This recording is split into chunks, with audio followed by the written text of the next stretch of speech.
Hi everyone. My game just crashed. Oh no.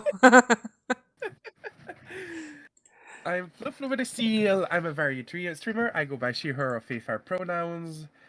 And today I am guesting on Miss Pandora Greaves' stream. Hydrate. Thank you, Grunchy Ash. Yes, I shall hydrate with this wine. Wine is very hydrating. Everyone knows that. And it's fruit, right? Because Yeah, it's it's fruits. It's yeah. healthy. So there you go. Oh, wait. Alright. Oh. So, yes, you're doing these mental health Mondays, and I've been guesting a couple of times unofficially. Now I'm streaming it to my own channel too. Mm. If people want to find Miss Pendergore Greaves' channel, I have an automated function to find it. I am going to. This is not the function. Wow, I forgot. I forgot how to promote the people that I stream with. How? What did I set the bot to? um. Oh, I think I put it on a timer so people didn't have to set it up automatically, but it just hasn't set it yet. Okay, that makes sense. Oh yeah, I gotta fix something. So hello, hello.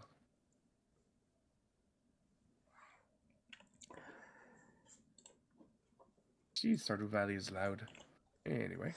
Yeah, I just went in when we started up. Had to go in and turn down my in-game sound. Oh, I did not know you could put an at people's stream. Wow, I am a pro streamer. I haven't done this in so long. Okay, I'll do that. Thank you for the tip.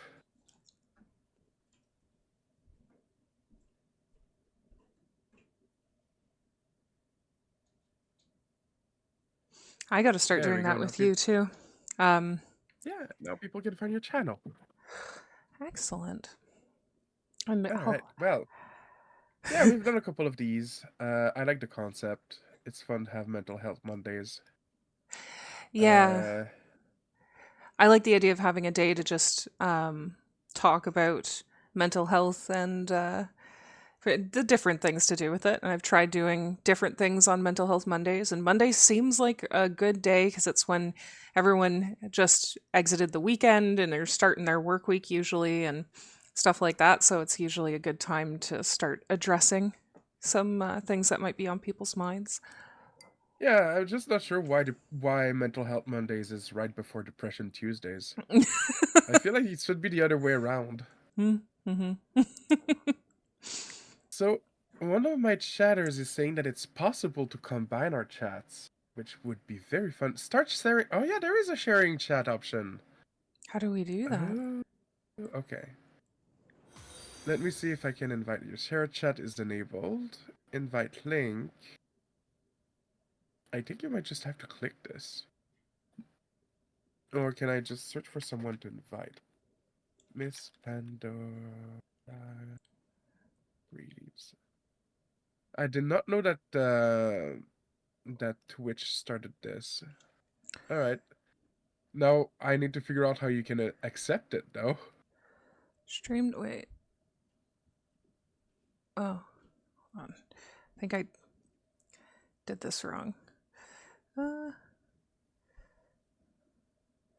Yeah, I discovered that like it was this Twitch chat thing had an option. Um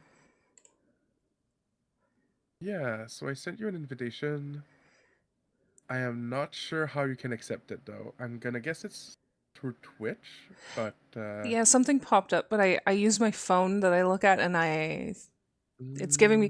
Can mm, you send it again? Maybe. Um, probably. Uh, invite guests.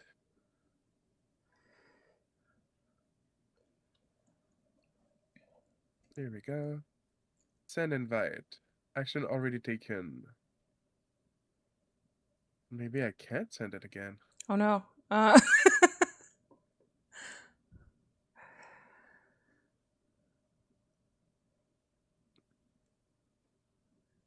Uh,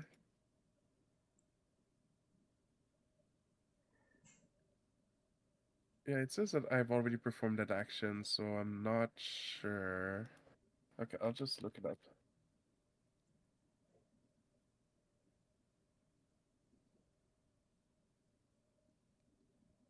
Share chat by starting /share chat in your chat. Host wants to chat has been turned on. Each guest stream together will be notified. Temporary banner will appear on top.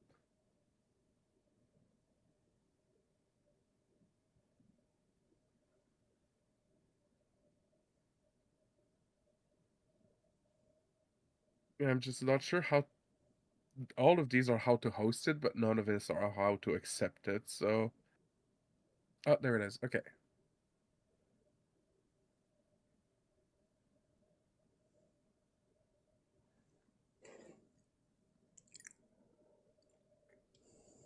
Site an invite appear in their chat that they can accept. So it should be in your chat on your channel. Oh, I don't see it there. Interesting. I think like I can wait. So I see an option for me to invite you. I think. Does either way just kind of jam our chats together? And our viewers, apparently, it means that like because I was wondering how I would be able to respond to your viewers. Uh, yeah, if it's not in your Twitch chat, I'm not sure. It just says it like you should. Well, I know I can also send you an invite link, so let's try that.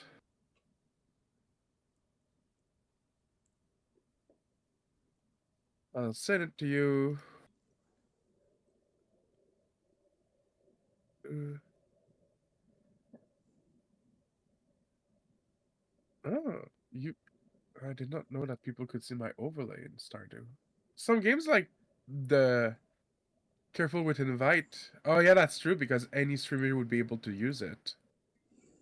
I'd have to figure. I have to figure out a way to send it to you that your viewers can see it. I'll send it to you through Discord. Okay.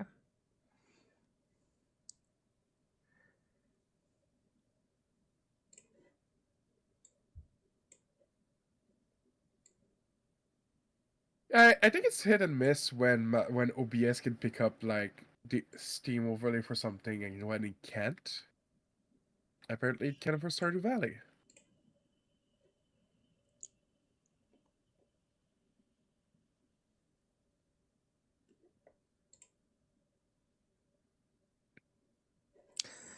Uh, it is. Hold on.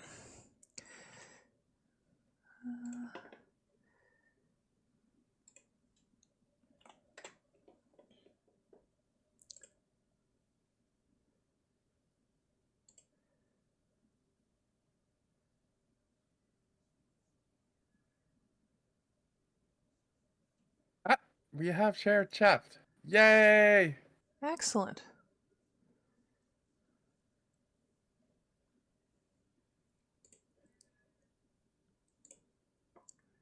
Yay! Okay, I like this.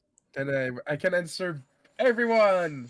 Yay! Yes, this is much better because then I can see everybody talking too, and that is much improved.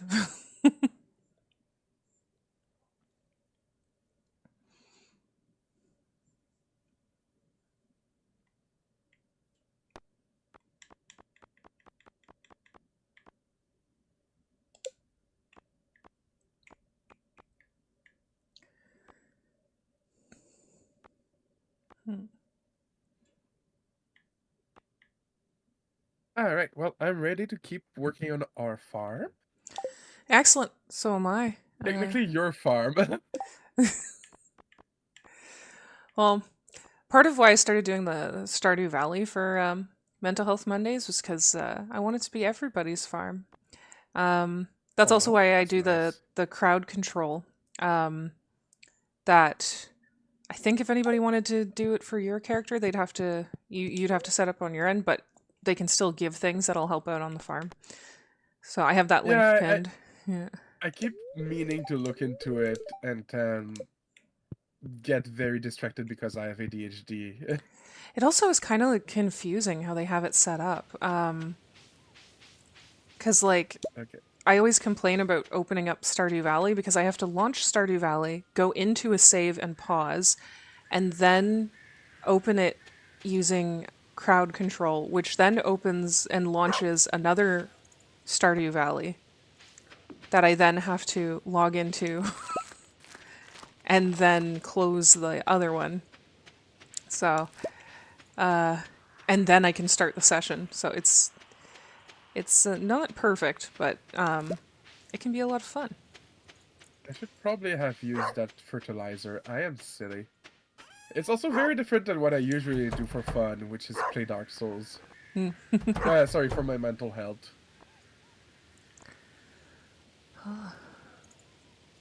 Because you see, the narrative of getting over, of persevering until you succeed helps me a lot with my mental health when it comes to Dark Souls. You play horror game for your mental health. Yeah, see? Crashiash gets it. Yeah, I do a lot of. Usually, I watch horror films when I I always get laughed at because I'm like, I need something that's really relaxing. Let's put on a horror movie. Oh, I totally get that. What kind of horror do you like? Well, all honestly, like every kind. But lately, I've absolutely loved found footage. And I haven't been able Mmm. to find. I ran out of good found footage to watch because I seem I to have approve. I watched them. love found footage. Um, I've started watching one recently. Noroi the Curse. I really like it. Oh yeah, I haven't finished it though. I really need to get back into it. I recently started watching the creep tapes or whatever, where it's like a show. There's episodes. Oh yeah, yeah. I watched all of that too. It's based on the movie Creep, the movies Creep and Creep 2. Yeah, exactly. Which honestly, those were okay, but I think a little overrated. Yeah. The TV series is pretty good. I think it works better in like in a half-hour format than it does in a full movie. Except the last episode was a bit too cliche, I guess, and over. I don't know how to put it. I don't remember I if I just made thought it that to the like, last episode. Is the last episode him and his mom? yeah, Yeah, okay, then yeah, I did watch it all. yeah. I just thought that the last episode, the whole mom thing was a little bit on the nose. Uh, I don't know. Maybe it's just me. Yeah, and they just tried to kind of play up on the uncomfortableness Yeah. of yeah. Uh, so, but I enjoyed the show more than I did the movies, honestly. Yeah. I also watched the Creep Show Christmas special, and that was a good fun. I watched That was that just so too. funny. That was Whenever just so funny. Especially when it's like the furry, the furry. yeah, That was just that killed me. That's just so funny. uh, but the furry, she was pretty badass. Oh yeah, she was. The way she was willing to like fight right next to them too, even though she didn't really have the strength that they had, you know. Yeah, I have a fedora too. Milady. How do you? I actually had a Fedora phase. Uh, I Uh, I also I used to have a decent little collection of fedoras, um, and for my Droog outfit costume that I did for Halloween, I had kind of a fedora.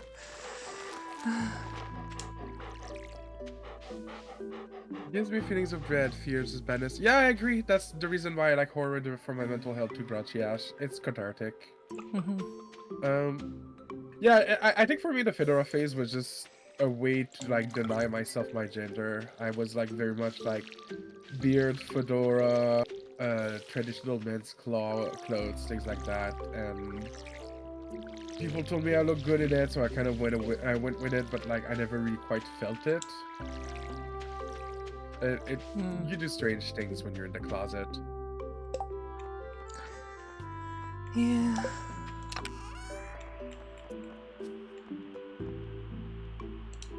Hey, did we take care of the chickeny chickens? I don't remember.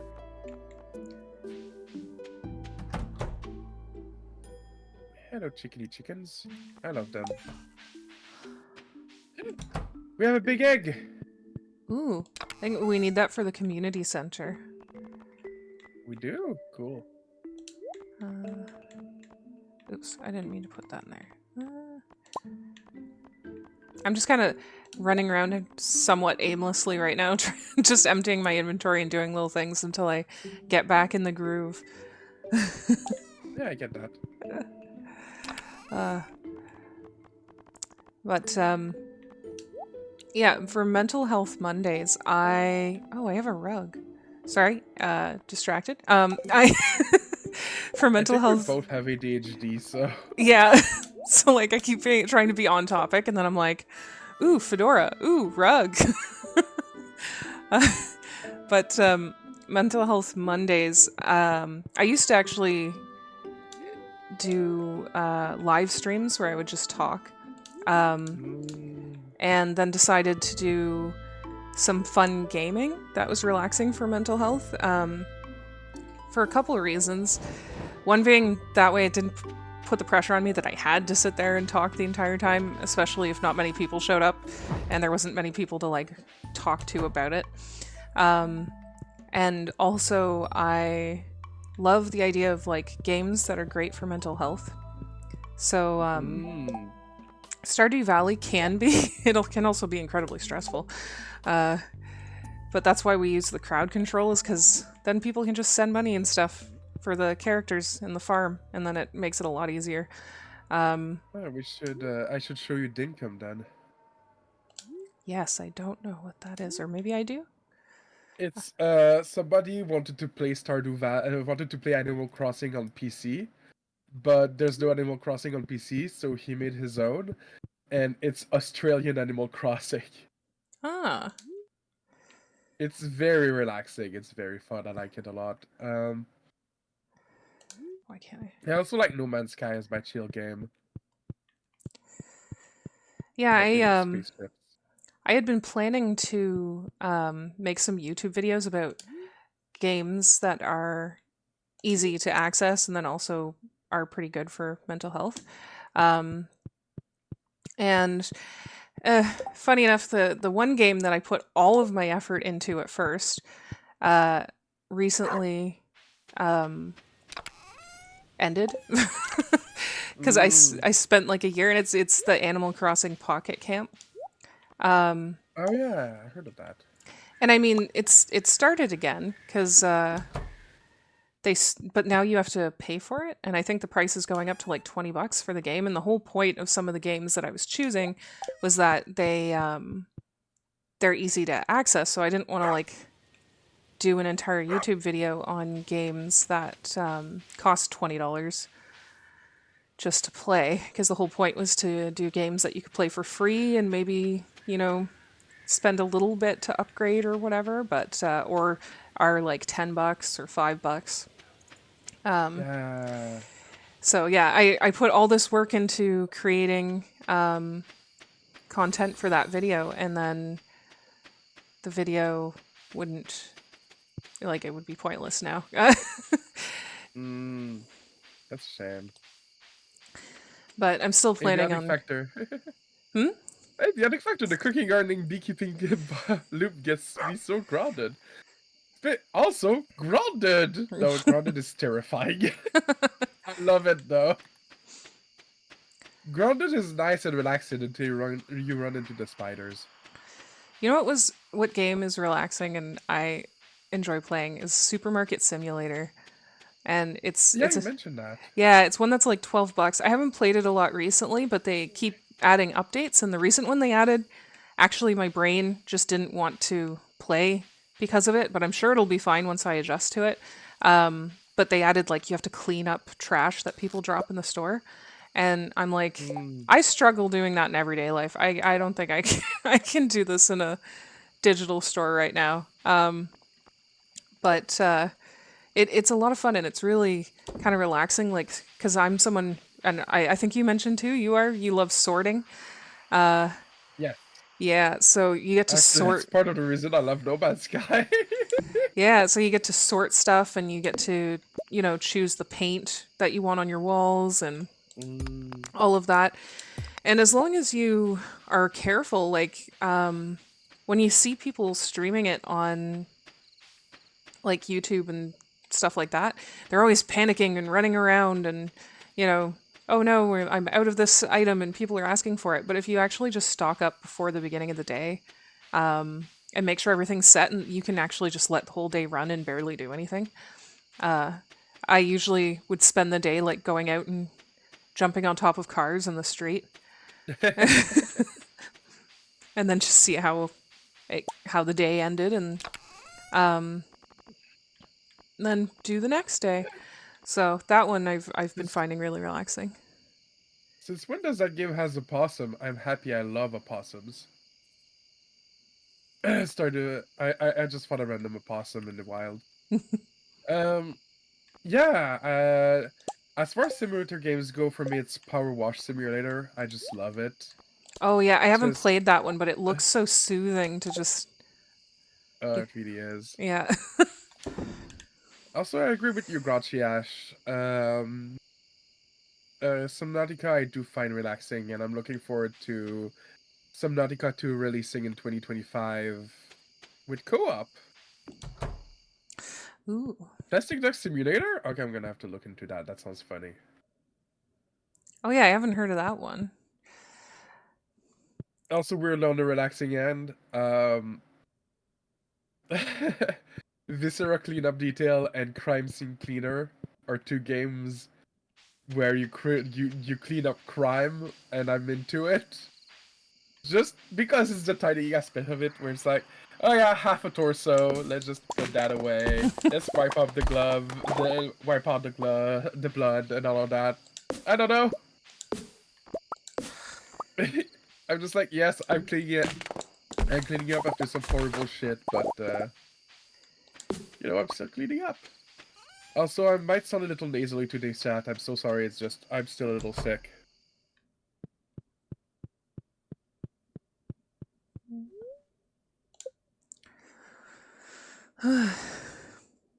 So yeah, Yes. I was thinking since you are joining me for the mental health Mondays too, it would make it easier to actually chat about mental health stuff. So Yes. that's good. Which is why I mentioned that not that we'd have to stick to any particular topic, but I want to try and think of a topic each week so that we can talk about it, which we're kind of already talking about because I wanted to talk about fictional safe spaces, like creating safe spaces within games, Mm-hmm. which is a thing that I love to do, which is also another reason why I love Stardew Valley because, building the farm how you want and seeing all the pretty art and stuff like that. It's really nice to imagine yourself there and how peaceful it would be to live on the farm for the most part. Okay, Gracias yeah, I agree, but I just want to read this. So, Fancy Duck Simulator is legit. You got a fancy pool and different plastic ducks spawns and float about. Some ducks are special, like the one made of stone that just sinks immediately. Others. Okay, so it's really just sitting in a pool of plastic duck, and yeah, I think I'm kind of into that. But yeah, I agree. I do like that about Stardew. I think the main thing about Stardew is that I put undue pressure on myself because I know there's like. I think for me it's that like it's because of the bundle things. I feel like I'm rushed into trying to get some certain things instead of letting myself play the game at a certain pace. And I weirdly don't get that with a game like Dincome, where I'm just like, yeah, whatever happens, happens. Because I always found Animal Crossing to be a bit chiller than Harvest Moon, for example.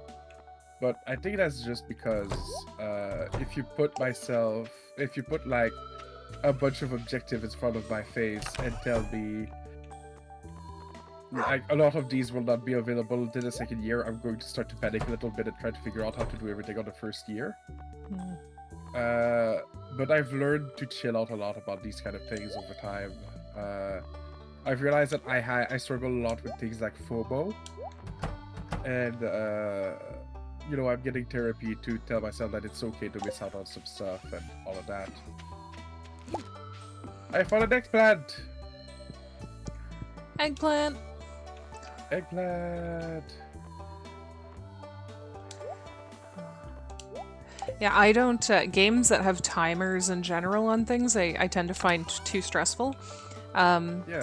Stardew kind of has a timer, but it's not nearly as stressful as like seeing a 5 minute timer ticking down in the corner of a screen. Yeah, and it's also very much a thing of like the years are cyclical. There's no real deadline for anything. Hmm. Um, Unlike say certain games of that same genre where they're just like you have like monthly payments, and if you don't make them, you lose 10. I get stressed. Hmm. But overall, Stardew is pretty chill. Yeah, I have a couple of chill out games. Like I said, my brain is wired a little weird. I do find Dark Souls and its ilk to be relaxing to me.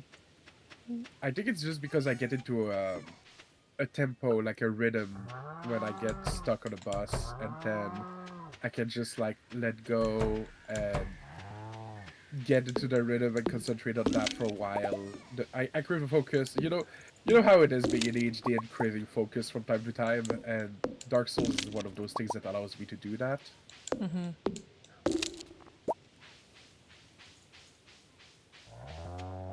FOMO is a very scary thing. Yeah, it is.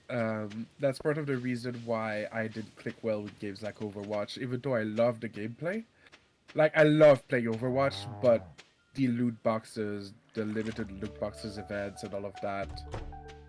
Huh, smelly sewer. Why are you surprised, kids? Sorry, I get an event by walking down from the farm. Oh yeah, I But got yeah, that before. after year two, I finally find Stardew Valley Shield. Grandpa doesn't let me... That's true, I forgot that your grandpa comes and judge you at the end of the first year. If, yeah, you're right, Gotcha, Ash, that is kind of pressure, but I don't know.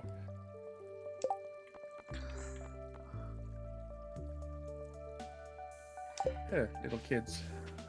Yeah, I had You- played Stardew Valley to try and relax as an app game on my phone before, and it stressed me out too much. I stopped before the uh, festival or whatever, um, because I didn't want to mess it up, and it made me panic.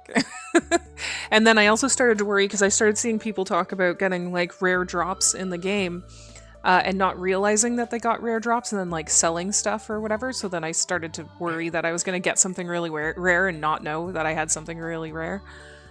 Yeah, unfortunately, I did notice that you donated the ancient egg to the museum.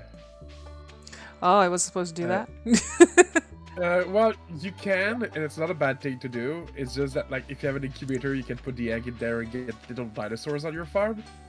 Ah. But it's okay, you can find another one later. Eventually. Like, we'll find another one, and we'll have little dinosaurs. Chicken. But it's also, like, why I think Stardew Valley is not that bad as far as stress goes, because everything is kind of cyclical. Like, it doesn't matter if you give the egg to the museum. Getting a dinosaur is also not, like, the be-all, end-all of the game. Hmm. What? I found a book. Okay, the book is called Jack Be Nimble? Gain +1 defense. Oh, cool. Well, I'm gonna eat this book.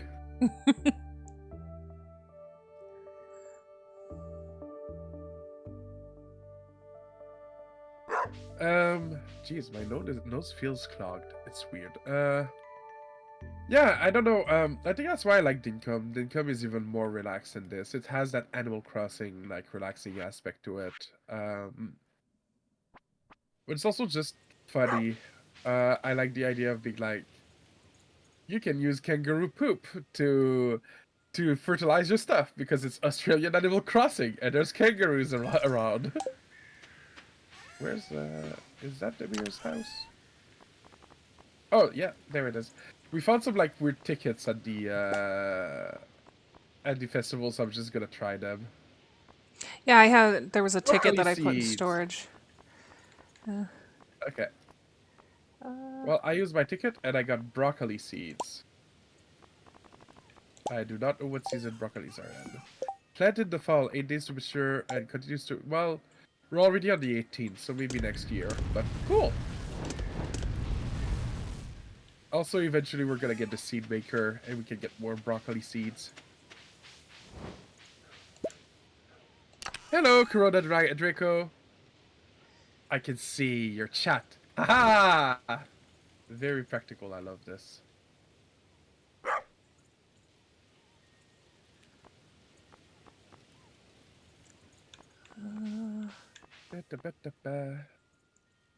Which?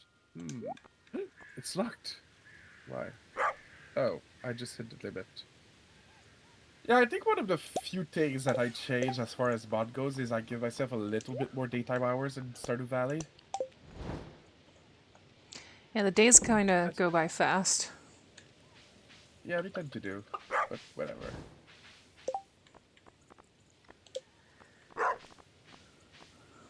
So, So yeah. We keep deviating from the discussion of mental health spaces in games. So by mental health space, what do you need for a game to give you like that good mental health space? for me, I need it to be something I can focus on, like you said. If it lacks Hmm. direction, lacks things that are going to keep me focused, then it doesn't really help much. And Yeah, yeah. yeah, and making sure that there's like no timed stuff or like the pressure. Like this one, there's pressure of like having social interactions with people, but you, like, I mean, I haven't really done any of the social stuff, anyways.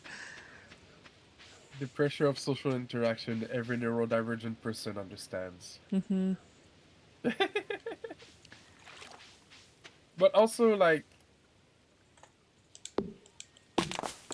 um yeah, I mean Stardew Valley there's a lot of like these farming sims that I kind of like and I echo what you say about like not having direction.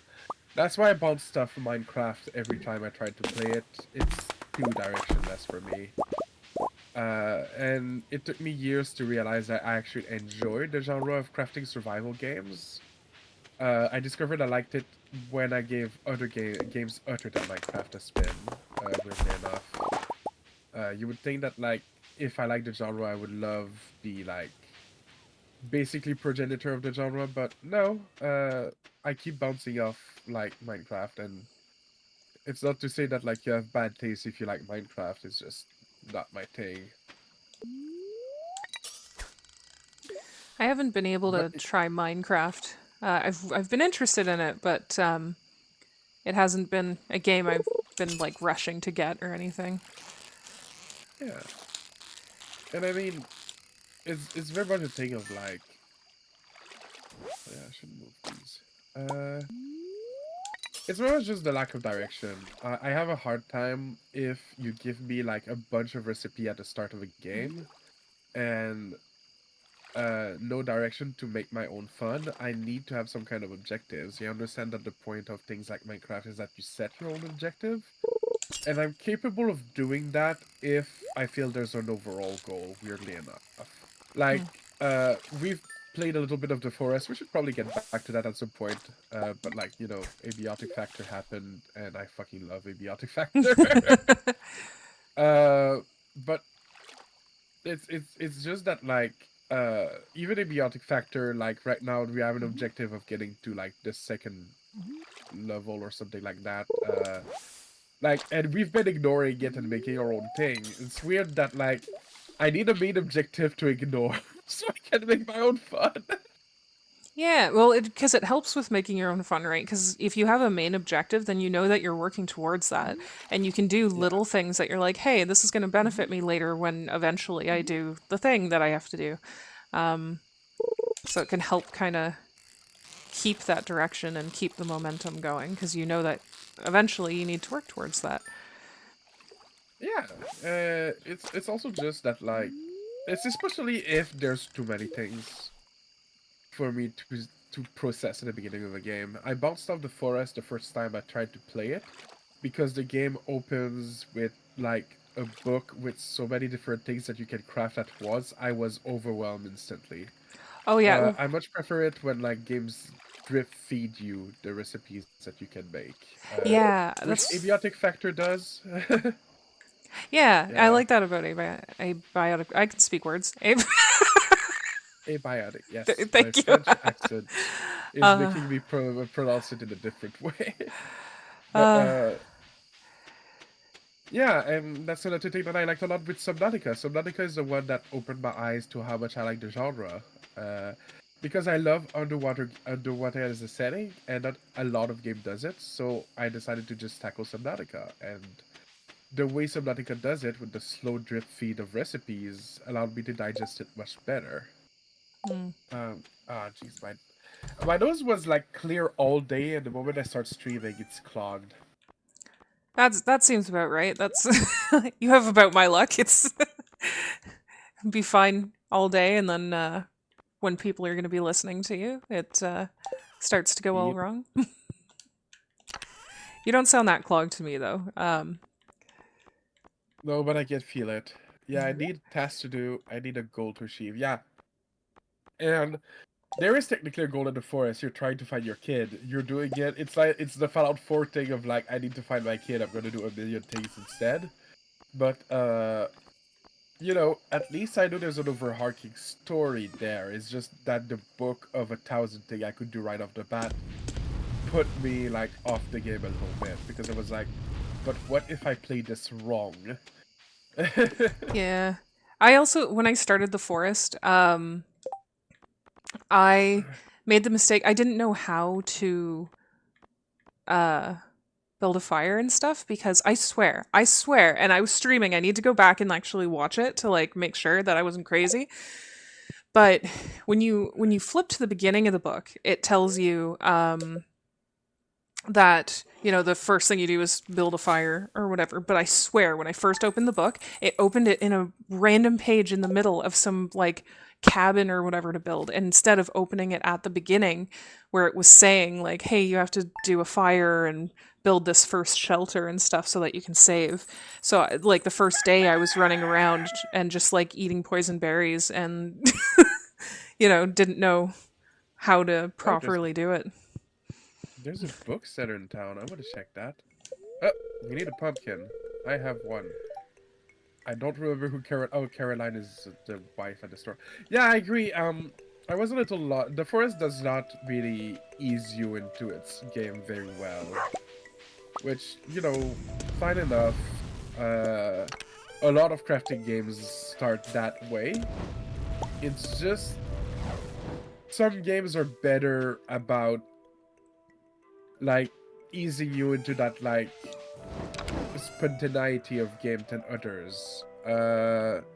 I think an example I had to give is Valheim. Technically, Valheim drops you into the game, and the main thing that you have is that like you talk to, I guess, the spirits. I get the as his guardian god telling you that you have to like defeat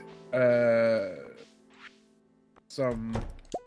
I don't remember if they're Easter or whatever, but like, and then get like their spirit to like it's a whole afterlife thing, and then they just drop you into the game. And technically Valheim also has a stuff where you're kind of directionless, but it drip feeds you the new stuff you can do through its biomes and what you find in the biomes. uh Technically Minecraft does the same thing, but Minecraft is very much just like punch something and play it with your inventory and figure out what you can do. And I don't deal super well with that format. The format of Valheim is just being like, you're in this land and like you pick up a rock, it tells you what you can do with that rock. I don't know. I don't know why Valheim clicked for me and Minecraft didn't, but crafting survival I found can be very, very chill depending on you modded Minecraft. Yeah, I know a lot of people do that. But yeah, I don't know. I think there's some level of like I need the goal and I need to not feel overwhelmed with everything you can do. Lurk for a while listening while you grind in the game. Which game are you grinding in? I don't know. I can find that crafting survival games can be relaxing too, depending on the level of like how much you need to babysit the main character. Hmm. Uh, if it's constant and resources are sparse, I can get like very irritated with it. But so far, Biotic Factor and the Forest, weirdly enough, are easy enough to take care of the need of characters. I thought the Forest would be more stressful about survival, but no, it turns out that food is just plentiful on the island. People just resorted to cannibalism for shits and giggles. Me getting into cannibalism, ironically.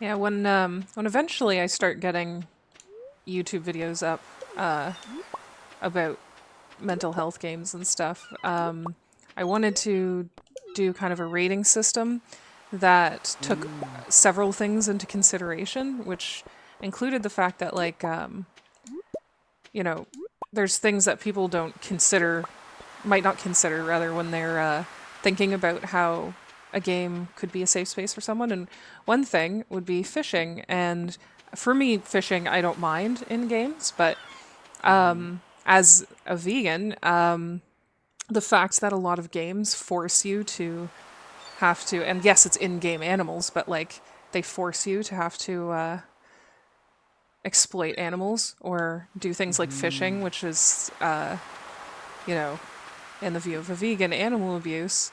And a lot of games like make you do it.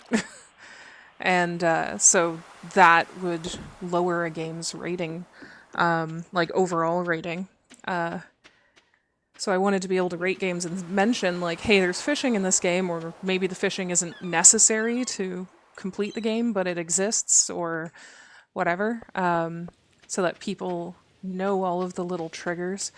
Also, things like games that focus a lot on family, Mm-hmm. because like family can be a very triggering thing for a lot of people, and That is true. even if it's like a good family, like a peaceful family with a loving mom and all of that, that can be very triggering for people. True, true. So knowing that you're going into those things, we keep passing by each other. Yeah, that is how the Knowing, Stardew do. yeah, knowing all of those things before going into a game, I feel like would help people find the perfect game to relax and escape.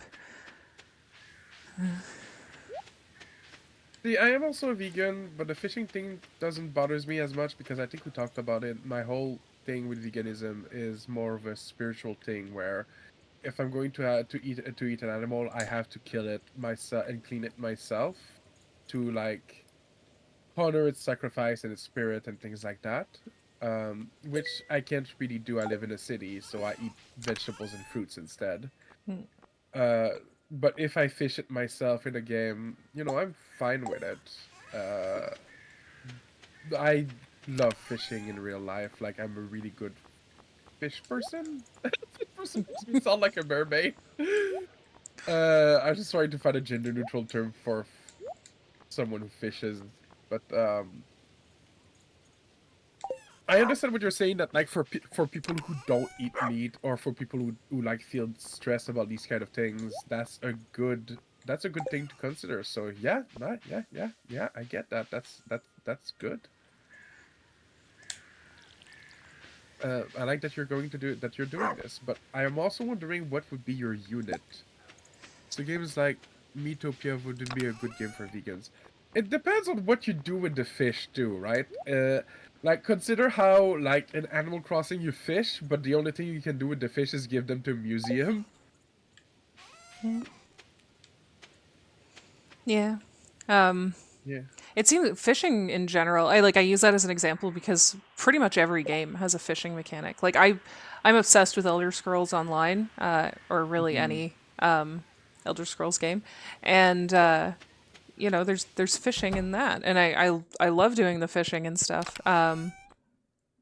It's hard to think of a game that doesn't incorporate fishing in some way, really. Yeah, I understand what you're saying, but it's also different when it's I think when it's a optional thing than when it's a required thing, right? Yeah, exactly. With Elder Scrolls, you don't have to fish. It's something that you can do, and you get materials and stuff. That's another thing that I just love in general about the Elder Scrolls games is a lot of stuff is not necessarily mandatory. It's part of why Elder Scrolls has been one of my favorites and been a safe space for me for so long. Who is Yeah, Caroline? Caroline is the wife of Pierre at the shop. Okay. I don't know where she is at this moment. I've been trying to find her too. um, Kuroda Draco from your chat. A game like Metopia wouldn't be a good game for vegan. Typically need to kill a monster and eat it to advance your stats. Hmm. Interesting. Is there a disconnect? I say it's interesting because I'm asking: is there a disconnect when it's a monster versus when it's an animal that comes from Earth? Because like, would you play, for example, Monster Hunter? Because so for me, I feel like I'm a bit less sensitive to those things than like some vegans might be, and like I'm not saying all vegans would be upset with fishing and Hmm. whatnot. Yeah, I've that had I've everybody's accusing you of being PETA. I I have gotten in arguments before over things like Pokemon being a safe space for me, and then people being like, "Well, you're a vegan and you're playing a game that is about enslaving animals and making them fight against each other." And I'm like, "Well, you're kind of missing the point of Pokemon is that you're supposed to love them and stuff like that, and it's just the fighting is just because a game requires some kind of mechanic for the game to move forward and have any kind of like ability to play. So it's I more think it turns out I because don't know who Caroline is. I gave the pumpkin to the wrong person. Anyways, please continue. so Pokemon, if you actually like know Pokemon, is about like treating them well and making them happy and being their friend, and then the fighting is just a kind of thing that happens because it's the gameplay. It's how the game works. I I don't also know want if it'd to be as point fun if there wasn't fighting in it. I also want to point out that personally for me there's a difference between that I definitely like am someone who advocates for like I'm trying to find a word. Distant area from your chat. Hi, good evening. Um Hello. I'm trying to I just completely lost my point because of my ADHD. I was trying to say that for me there is a strong separation between like game space and reality. Hmm. And I'm not saying that like anything goes in fiction all the time because there are some narratives that can be harmful, like anything that can promote like fascistic agendas and things like that. But we're talking about teams versus like action. Like I love playing Doom 2016. I don't advocate people to get big guns and bigger guns. Yeah. um I'm just saying that, like, for me, being vegan in real life, I don't mind hunting animals and things like that in the game. That's just fictional stuff. But I also know that this can be very triggering for people, and I'm not going to come down on someone for being triggered for seeing an animal die in the game or things like that. Like, we all have our own mental health triggers and things like that, and just because I'm fine with it being a vegan doesn't mean that somebody else is fine with it. Hmm. So I think it's a good thing that like when you give these ratings when it comes to like how relaxing a game is to people, keeping those kind of personal things in mind, very considerate because what I find relaxing because I really want to get my hands on web fishing. It's like this really cute, gay fishing game that's very relaxing, and it's basically just a chat room online that where you can fish in. To someone who's vegan and gets triggered by like things like that would not be a great recommendation. Mm-hmm. So yeah, I understand where you're coming from. It's very considerate. Thank you. Yeah, I But wanted now to. here's a question. Yeah. Oh, Oh. please. I wanted to have like the various things to rate it on so that people can feel seen and like actually find the safe spaces without having to try out every single game and be like, oh well, this one has Yeah. this thing that seems to be a niche thing that is upsetting. Also, we're city. We forgot to check the bookseller. Oh. Whoops. Oh well. But yeah. And now the real big question is, what is going to be the unit that you rate chillness with? Like, I don't know. Is it going to be like 5 out of 5 sleepy kitten? I don't know. I've actually been trying to think of that because I Um, don't know what would be a fun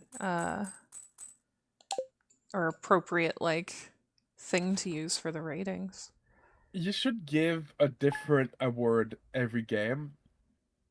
Hmm. Like, I give Stardew Valley I rate Stardew Valley one sleepy dog on your house's on your cabin's floors out of one. 5 sleeping dog on your cabin's floor out of 5. And then you play, I don't know, Animal Crossing. You're like, I rate Animal Crossing 4 museum full of fossils out of 5, or something like that. I like Just that. switch it up. It's really cute. I forgot what Give it a this. heart. Oh, right. I Uh, love this shared chat thing. Actually, it's very good. I am Fruits. going to go into the mines. I am still sorry for getting you to choose a bat cave. I like bats though, and also like we've gotten a bunch of fruit out of it. Yeah, but it's all fruit that you can just forage. I haven't seen any rare ones yet. Doesn't mean they don't exist. But we're gonna have a fuck ton of jam. Yes, we're gonna pump up the jam. That's right. Pump it up. I think I might go into the mines too. I'm just gonna take care of the animals really quickly because I'm gonna need way more copper to upgrade my items. See, that's why I should consider like getting. I don't remember what it's called again. The thing that you have. Crowd control. Yes. Yes. Oh, we are out of feed for the animals. Uh-oh. Oh shit. I might cut a little bit of it. Well, I should. Usually, I get fiber down in the mines. So hopefully, I'll get some and be able to get some grass starter going. That's okay. I got a little bit of feed just to feed the cows today and the chickens. Was that you're about my age. Do you remember Cow and Chicken? That show was way too hyperactive. I do remember that. That show was also like years later. I watched someone talk about how that show was weirdly queerphobic. And I did not realize that because I was way too young. But there's literally like a character that's like a lesbian that's like a lesbian stereotype, whose whole thing is that she munches on carpets. I do not even remember that. I know. It's just weird. Like I'm just like, oh god, this lesbian stereotype. The whole thing is that she rushes into the house and starts eating their carpet. Oh, jeez. Jesus Christ, 90s cartoon. Or 2000s cartoon? I don't remember. I can't. Also, I got someone upgraded my. We were talking about crowd control. Somebody upgraded my boots. I got upgraded boots, and they look fancy. Hell yeah, these boots are made to walk all over you. Okay. Someone for your chat, Mama had a chicken. No, Mama had a chicken, Mama had a cow. Dad was proud, he didn't care how. Yep, exactly. Well, look, Powerpuff Girls and character him was supposedly named transgender. Yeah, but him was kind of like adopted by the trans community over time. Because there was not a lot of representation back then, and some people identified to the genital fuckery, so I think him is one example of an early weirdness that over time got kind of adopted, while I don't think anybody adopts the carpet munches from Cow and Chicken. Yeah.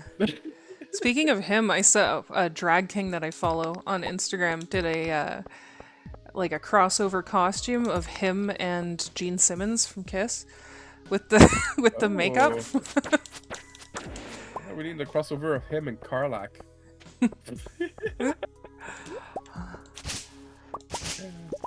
Oh, I have some news for our Divinity Original stream.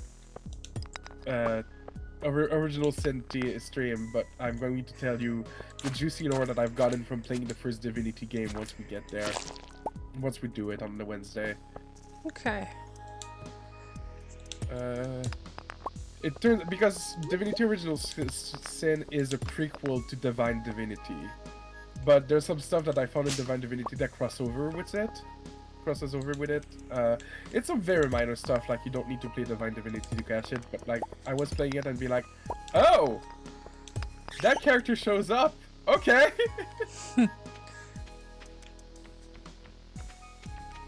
I've been enjoying it that one though. That's been a fun stream. I'm also gonna have to give you like specific hours of when I can stream. We're supposed to have a house meeting tomorrow and we're gonna discuss when is an appropriate time for like no more noise in the house. I think we'll probably be able to accommodate something. Okay. Yeah. But also I go back to work in February, which means getting up at 9 AM, so I'm sure we'll find something out.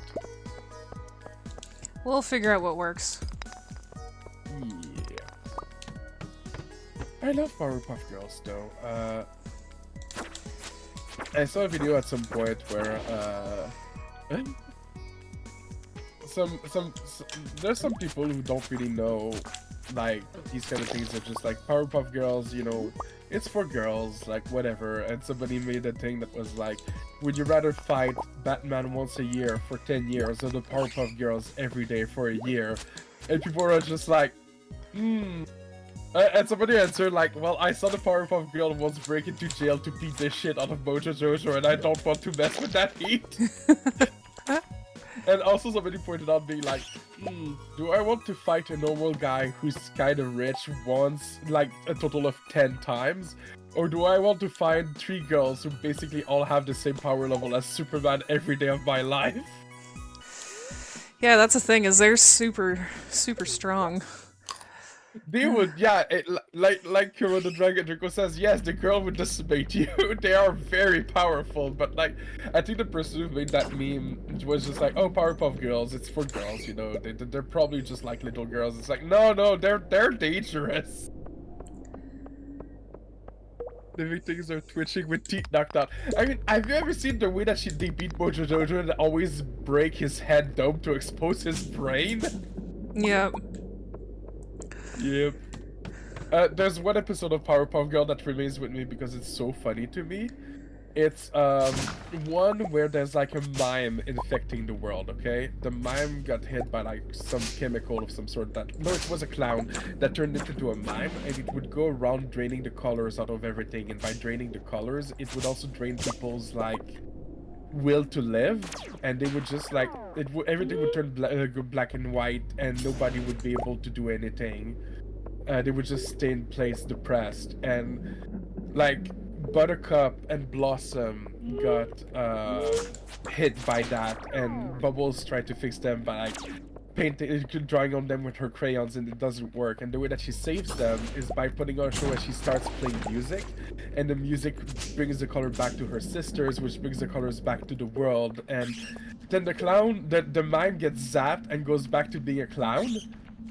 And after the show, he's just like, thank you little girls for bringing me my groove back, and I'm Bozo the Clown, and immediately they start beating the shit out of him and put him in jail. And I'm just like, these little girls are psychopaths. Oh, I shouldn't make statements like this. I know that psychopathy is like villainized. I just mean they have like anger issues. Just like this guy who's just like, thank you for curing me of my disease that made me like drain the colors of the world, and then he just beat the shit out of it. Definitely lacking some empathy there. Yeah. Yeah. That's true, they did destroy Townsville by playing tags. still that was from the movie. The movie was really good. The Mojo Jojo makes a League of Evil, like super intelligent monkeys, different like kind of simians from all around the world, and they all have different plans to take over the world. Hey, Betty Edgy, welcome to the chat.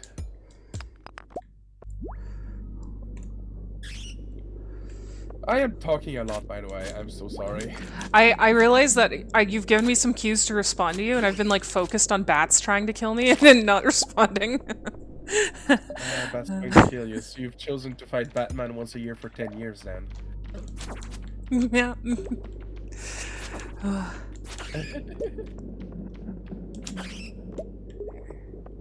I wonder if my boss show up in your stream because that would be annoying, and I'm so sorry for people on your chat that have to deal with my bots.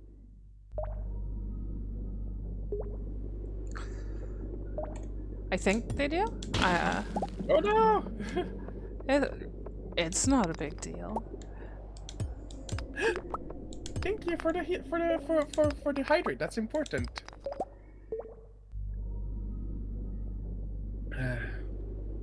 That's true. You would also heal quicker from fighting Batman.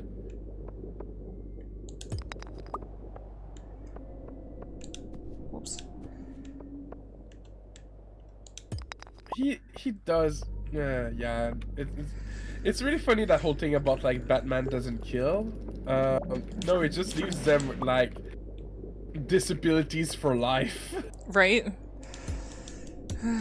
It was like really funny in the Batman Arkham Knight game where like you had a Batmobile and you could drive around Gotham, and the way that he did the whole Batman doesn't kill thing is that when you drive into like a criminal, it would just do like a zap because the Batmobile has some sort of like electric shield that zaps people out of the way. I'm just like, oh yeah, I'm sure that like getting driven at max speed and then shocked with electricity makes it non-lethal.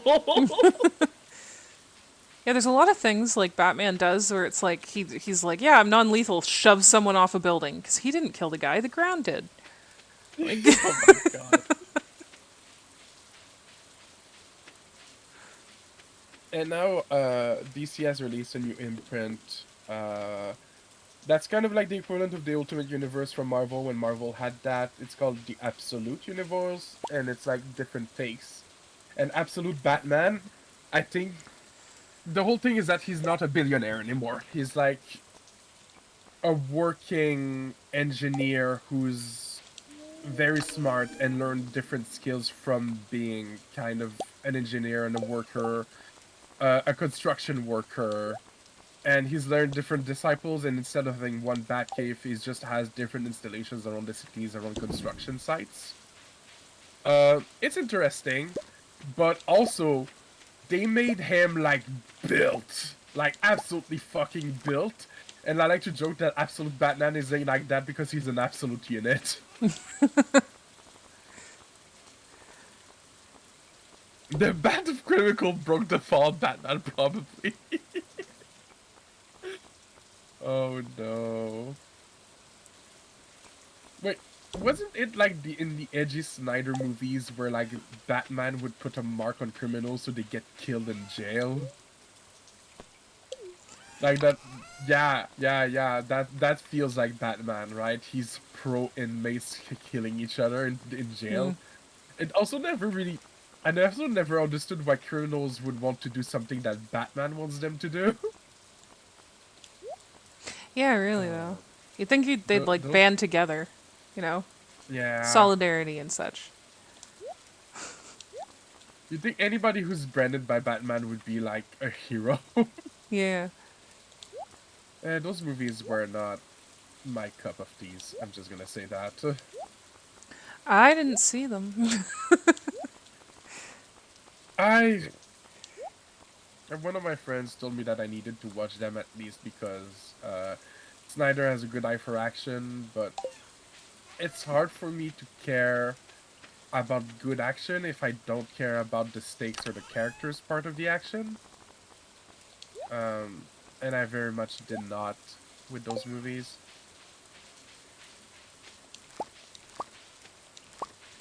Um, that's why I'm looking forward to seeing like wholesome Superman. I like Superman better when he's wholesome.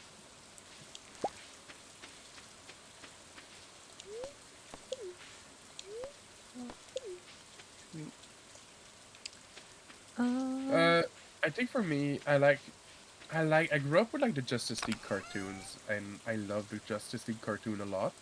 And there's so many little moments in it that just stays with me over time, even as an adult. And I think one of them for me was when Hawk Girl's people were invading Earth, and they were just like, okay, well, we need to get somewhere where we can like get some resources and help us fight them off. But like, we are so recognizable as superheroes. What should we do? And one of them is like, well, I mean, the cape and all of that, it's all designed so that nobody knows who we actually are, right?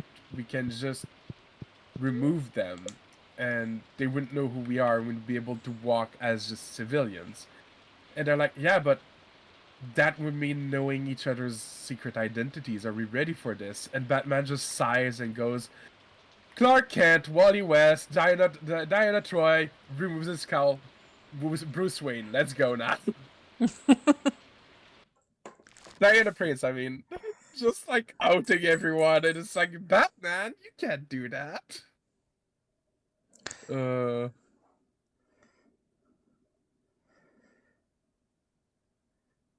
kind of a dick move though, Batman. You don't get superheroes out of the closet like this. well, Batman's a little bit narcissistic. Yeah. I mean, back when I listened to Zero Punctuation, he made a point in his Batman reviews, like Batman Arkham Asylum and all of that, that Batman is interesting because he has the best villains, because Batman himself is not that interesting of a character. Yeah. He's kind of just kind of a stoic asshole. Yeah, I dropped an obsidian or whatever sword in one of your chests for you. Oh, thank you. I love Obsidian. They make good games.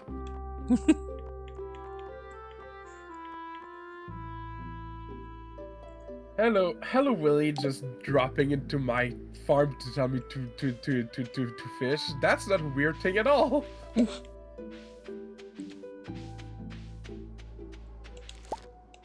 right.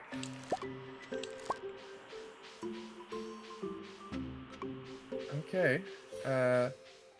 Thank you for the fishing rod. I will do a lot of fishing in this game eventually. I'm just trying to get the resources to up my tools. I think the funniest Batman things he's done in the cartoon is when he meets Superman, super peaks with extra revisions, and he takes it personally. Yes, I mean I would too, because I would be like, did you just use the extra revision? I mean, that can give people cancer, dude. Ooh, thank you for the obsidian sword. It is black like my soul. I am a god. I am allowed to say these things. Okay. Can I make... I am a god, though. Oh. That part is true. I put an Wait, eggplant okay. in the thing that makes preserves. So I guess that'll make pickled eggplant? I don't know. Yes. Yum, yum, yum. Do you like eggplants? In real life? I haven't had them a lot, but when I've had them, I've liked them. Usually mixed into things like in ratatouille and stuff. Oh my god, I can make you a really fucking good ratatouille. That would be awesome. Sorry, cooking is one of my special interests, and I like cooking for people. It took me a while to warm up to them, but it's because I realized I did not know how to cook them well. Worships the god. Thank you, the Betty Edgy. You see Batman is pretty with this. Yeah, he's pretty with the skills to back it up. That's true. But also, like the animated universe, Batman had a bit more personality than what he is nowadays. It's a hammer with a cat. I like that. I don't know. Yeah, eggplant was very much one of these things where I'm just like, oh, I don't like this. And years later, I was like, oh, I just never had this cooked right. Yeah, because if it's cooked wrong, it's very, like, awkwardly spongy and the taste isn't as good. Yeah, it's kind of just mush. Yeah. And I think it was when I went to a vegetarian restaurant and they had a what was it? They had like an eggplant steak that was really good. Ooh. Um, and over here now I make a really good keto. One of my partners. I don't know if the term partner is good because we're on break, but like um, it has to eat keto because of health reason, and I've learned a lot of keto recipes. Uh, I make a lasagna using eggplant instead of pasta for the layers, and it's really good because there's also a mushroom ragu in it uh, instead of come on Flo, you can do this brain time instead of ground beef. There we go. Sometimes you say something and the ADHD gets in the way. Um, and I discovered that like for me the best way to cook eggplant is simply that like you don't put any oil because eggplant already has a lot of water in it, right? And you want it to dry a little bit, otherwise it just gets mushy. So you don't use oil. You put it directly on the grill, and you rub a mixture of salt and pepper on it beforehand. So it will evaporate a little bit. It will solidify and grill it well, and then the taste of the salt and pepper will rub inside of the eggplant, and that's how you grill it for like to bring the taste out of the eggplant. And then after that, you can add like any kind of sauce that you want to eat it with. It's just a question of like cooking it in a way that like you can use it as a main dish with like whatever barbecue sauce or whatever you want to put with it. It's just a question of like so it has the right texture and the right grill to it. Also, the cows are old enough that we can buy stuff to start milking them now. Nice. I was wondering when we were how that worked because I'm like, I know we can milk them at some point, but. Ooh. I bought a milk pail. Uh, Um, Destin Aria? Am I pronouncing that right? Just upgraded my boots and my sword again. mm, Destin area. Whenever I hear the word area, I just immediately think of the area from the Persona games. I don't know if you've played those. I am. By the way, tell me if I'm too chatty. I like to chat a lot. Well, that's the point of Uh, these streams is chatting a bunch. And yeah, yeah. I'm a sometimes I'm chatty bad for seal. getting in my head even though I'm live, and then I'm like, oh shit, right, people are watching me. I should talk. That's one of the things I miss the most about streaming is I love having. I used to have like really big, long discussions with chat. And I'm hoping to go back to that at some point. It's also really fun to have guests. That's why I'm enjoying like being able to do these guesting streams with you. Finally, okay. Yeah, I Carving haven't. pumpkins. You're the only person that I game with, so uh, it's really nice to have That is someone else to talk to. Because I like, especially streaming, it's so much better to have people to talk to. And usually, it's just I might have a really good chat going with the people in the chat, mm-hmm. and that's good and fun and stuff. But sometimes I have trouble keeping up with reading as I'm playing, and so it's nice to have somebody also chatting. Yeah. When I was a bit more involved, so the deep lore for people in chat is I basically took I want to say a year, but honestly, it's a little bit more than a year off streaming. And a lot of that was because of mental health issues. A lot of that was because I was doing a lot of things in my life. I had to escape an abusive partner. I was trying to find myself, and I'm back in a part of my life where my mental health is back, but I'm still trying to find community. And I remembered how much I enjoyed having this community, so I'm coming back to it. But part of the reason why I stopped streaming was around the Hogwarts Legacy thing. A lot of people were looking for trans streamers to hatred and harass, and I was one of them, and I was like, it's not really worth it.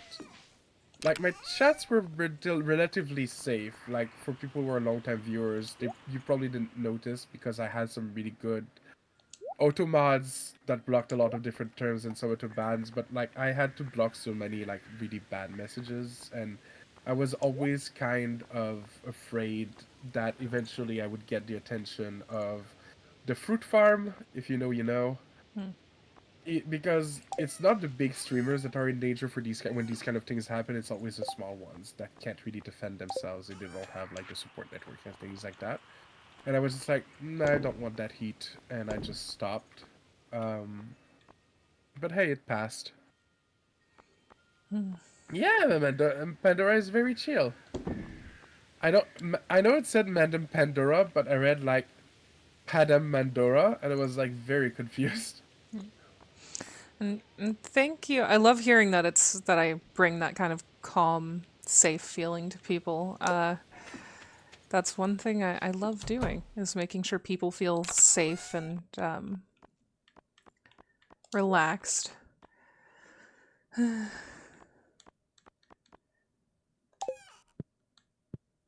Yeah, but I don't know. I'm glad I'm back. But yeah, it was a whole.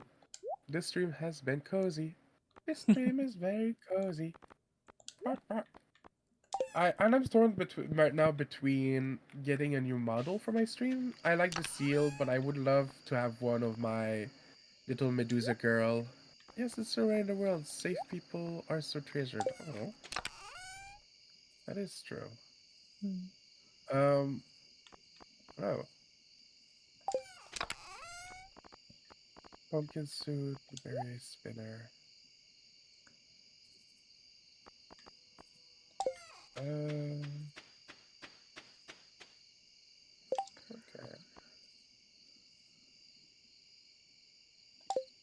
And it's just like I don't know. What was I saying? I am talking too much.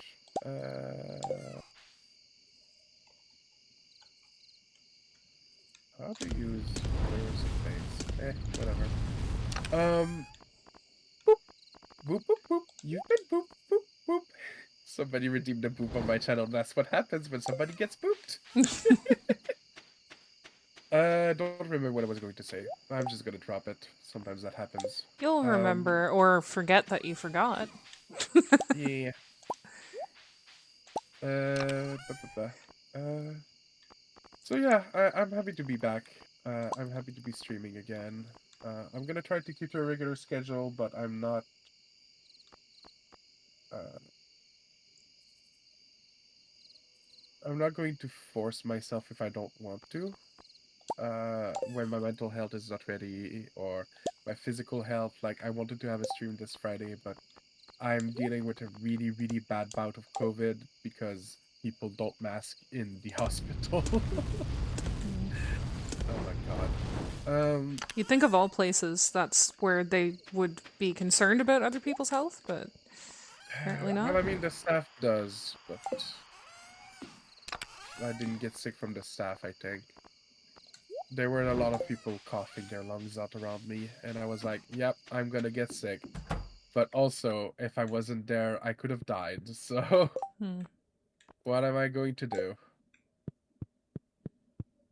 Oh yeah, I wanted to check if we had donated the topaz to the museum yet. Yes. Cool. Oh, models. Yes, I am torn between getting one of my little Medusa girl and maybe rebrand a little bit because I'm not as involved with the furry community as I used to be, and I love my little Medusa girl. Or to just update the seal because I already have all that branding and I would have to redesign a lot of stuff on my presentation to get the Medusa girl, but like I don't know. I don't know. I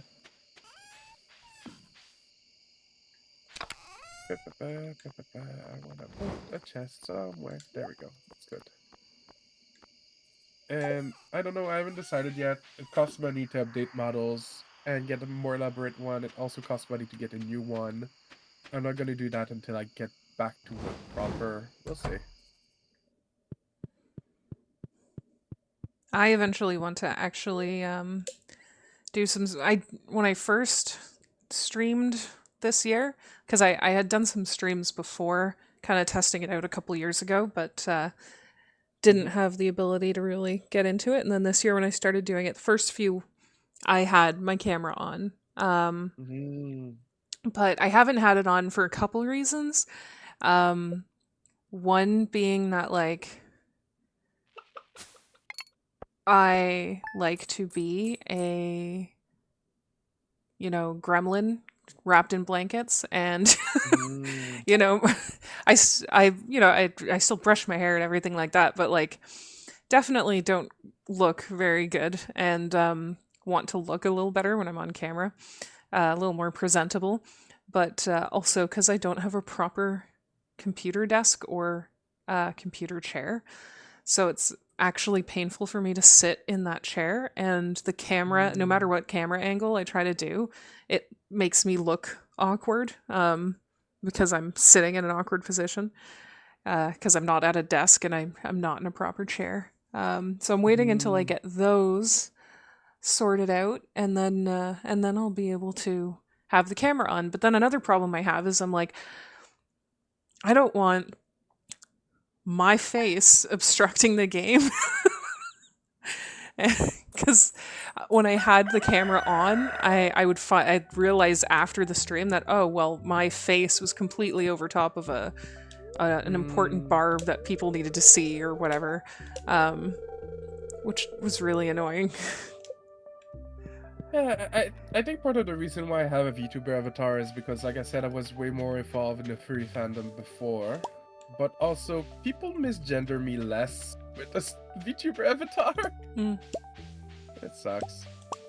Um, Also, Gratiage just sent an alert to all the Canadians that are listening to this. There is a new House Hippo ad. A new Birdie, one. Birdie, thank you for following.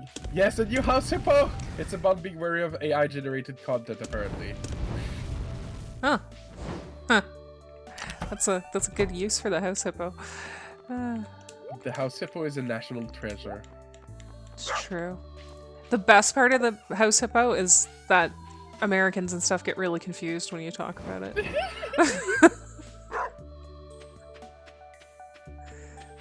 Showing the House Hippo ad to Americans is very fun. Mhm. We got some milk. Yay! Oh god, my mind just went so cursed because I'm just like, I have so many like subby trans girls that like follow me. I have expected somebody good to go like milk me, mommy.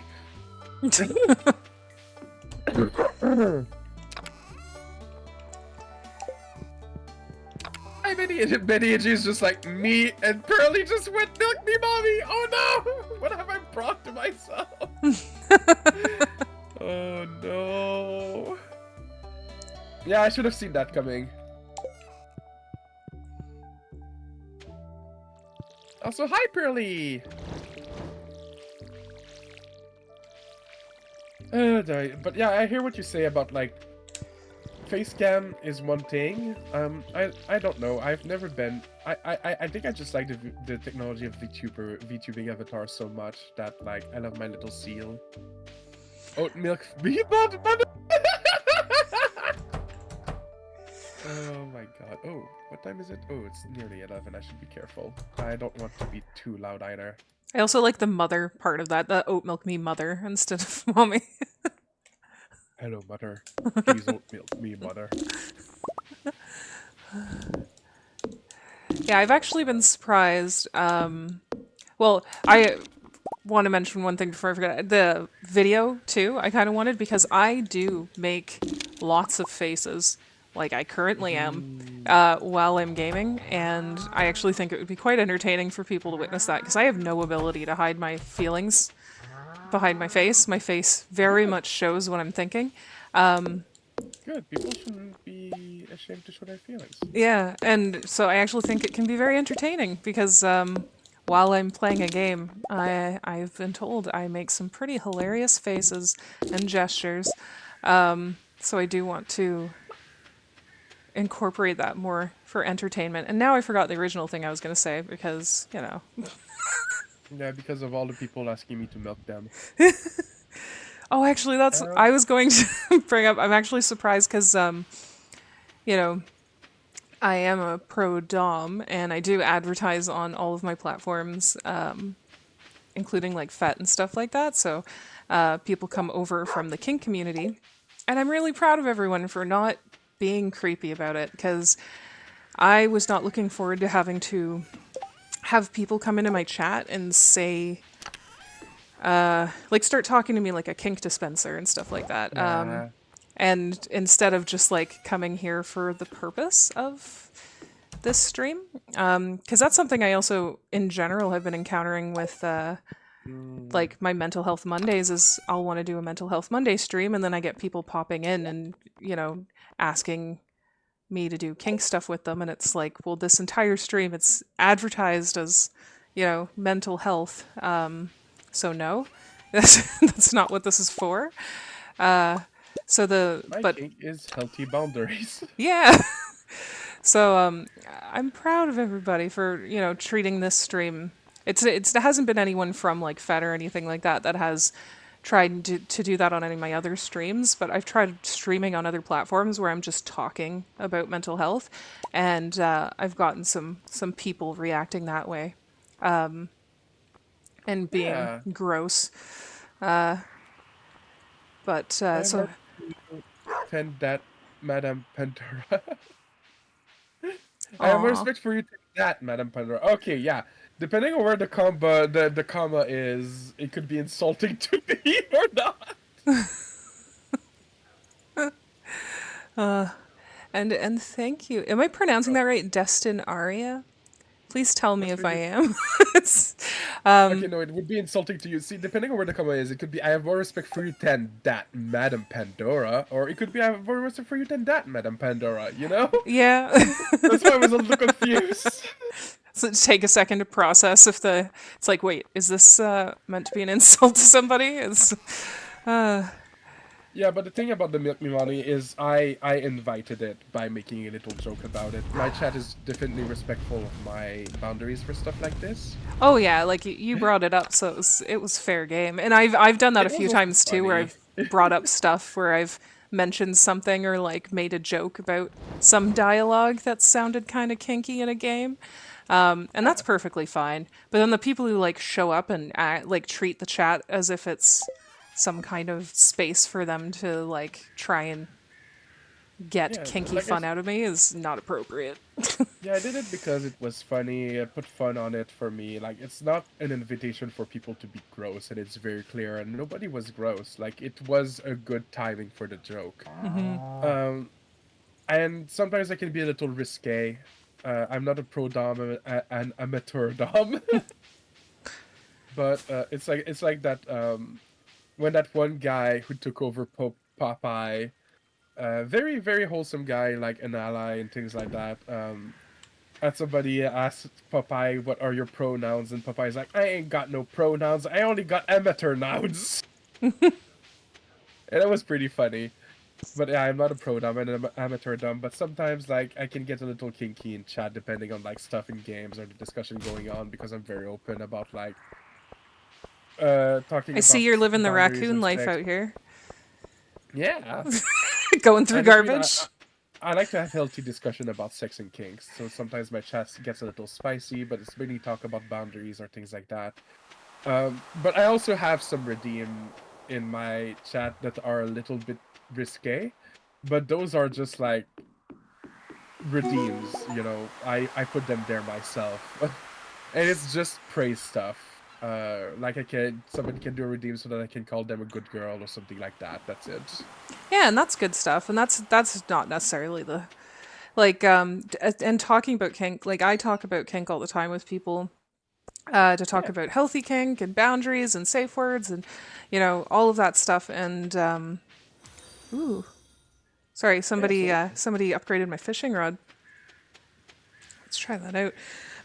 But yeah, like all of that is fine. But then it's these people that just will assume like, hey, I'm gonna pop in and immediately start using yeah, honorifics and immediately start like like telling them control That my life and tell me what to do, and it's what the hell? Like, no. the immediate use of honorifics is one of those things that bothers me a lot. Mainly because early when I started getting interested in kink, and I knew I was not, and I discovered really fast that like I did not. It's not that I don't enjoy being a sub, I just enjoy being a dom more, and being a sub requires a lot of trust, and I need to find like the right people for it. One of the things that bothered me, that I got into my head and I didn't engage with being a dom in the most healthy manner, was that I felt like to be a dom I needed to act like a dom, like all the time, and I couldn't really be myself. Because there's like a certain expectation that doms have to be kind of aloof or in control and things like that, and like I am a dom, but I'm also like a huge goofball, and I enjoy being a huge goofball. Um, Yeah, that and is a thing that a lot of people feel they need to hide when they're a dominant. Is like, well, no, I make mistakes and I'm silly, and you know, yeah, uh, you can be all and that and be there's that dominant. duality of like I'm a huge goofball, but if we negotiate a scene and you want a sadist, I am a very good, very intimidating sadist. But I'm not like that 24/7. And part of it was people throwing me off by having that um, attitude of you know honorifics right off the bat. Being subby to me right off the bat and things like that. I was just like, oh, this is just how the culture is. But turns out that it's not. um, I have a lot of bad mental health these days, and I don't have it in me to be like a confident, dominant thing all the time. Just how it is. Uh, can I craft taco candy mayonnaise? I should figure out what's the fastest way to level crafting in this game. I'm not sure, but yeah. I'm glad that like the people who tune in are being respectful.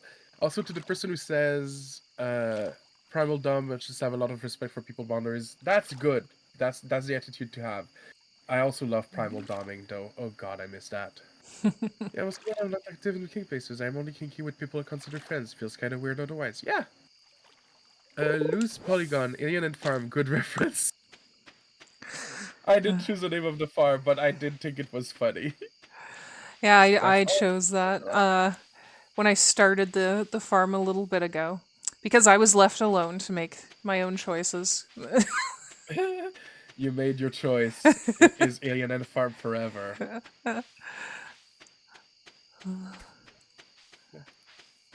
This is not the best spot for fishing, but might as well get a few fishing levels in. Also, welcome to the chat, Loose Polygon. Welcome to the Flofloseal chat. The only Twitch stream that's has a seal as the streamer. I think I've never checked. That's not true. Let's I know just some say other it is. I know some other I know some other furry friends who stream. That's not true.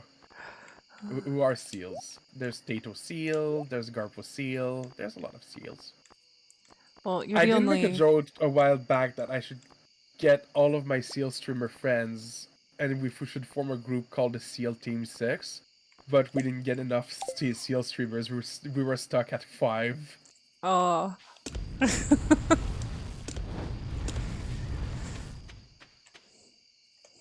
But we should build a fish pond at some point so we I can make was happy fish. just gonna say that because I really want to put some fish in a pond.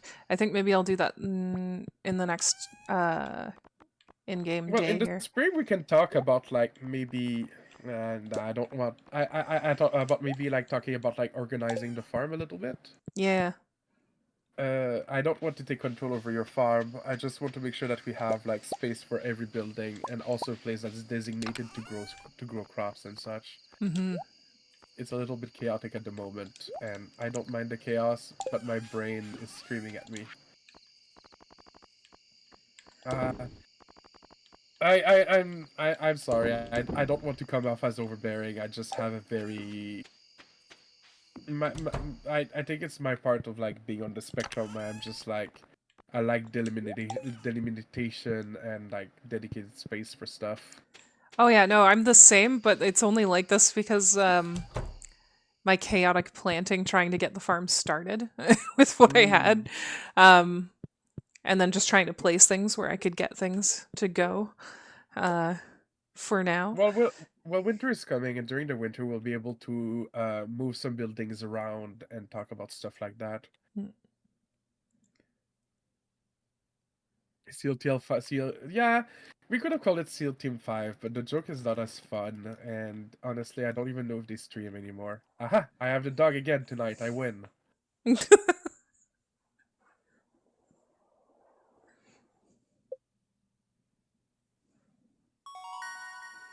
Woof woof.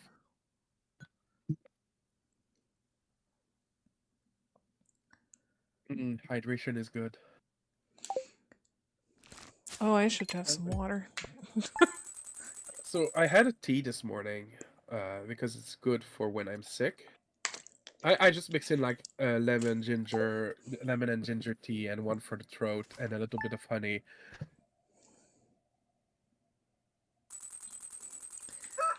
I drink a lot of tea. I have a multivitamin tea, like the Tetley multivitamin, um, that I usually have before bed, because my body is awful and it is very finicky when it comes to like I have to have my vitamins and stuff or else I feel really sick. So having my multivitamin tea before bed helps me with that.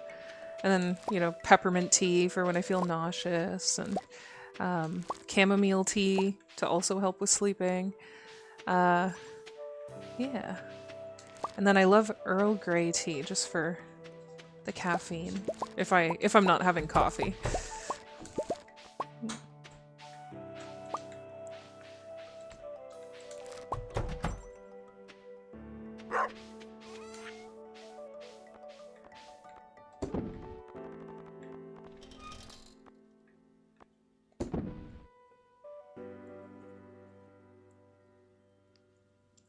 Yeah, I have for electrolytes and stuff. Powerade is usually my favorite, like pre-made kind of electrolyte drink. But I have Pedialyte. I think the fruit punch Pedialyte. I haven't actually paid attention to what the name of the flavor is, and I also have Liquid IV, which is absolutely great, but really hard to drink like a whole glass of.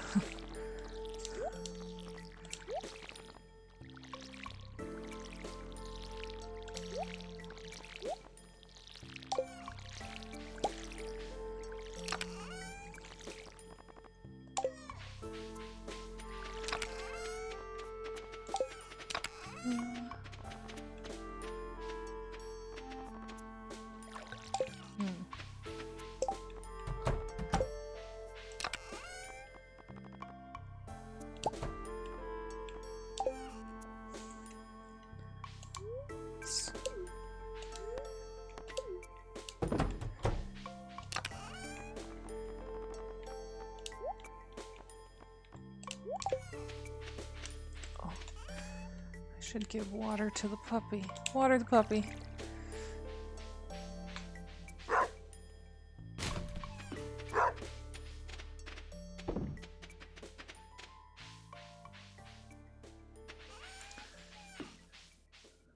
I have never heard of body armor. And a lavender chamomile tea sounds amazing. I love lavender.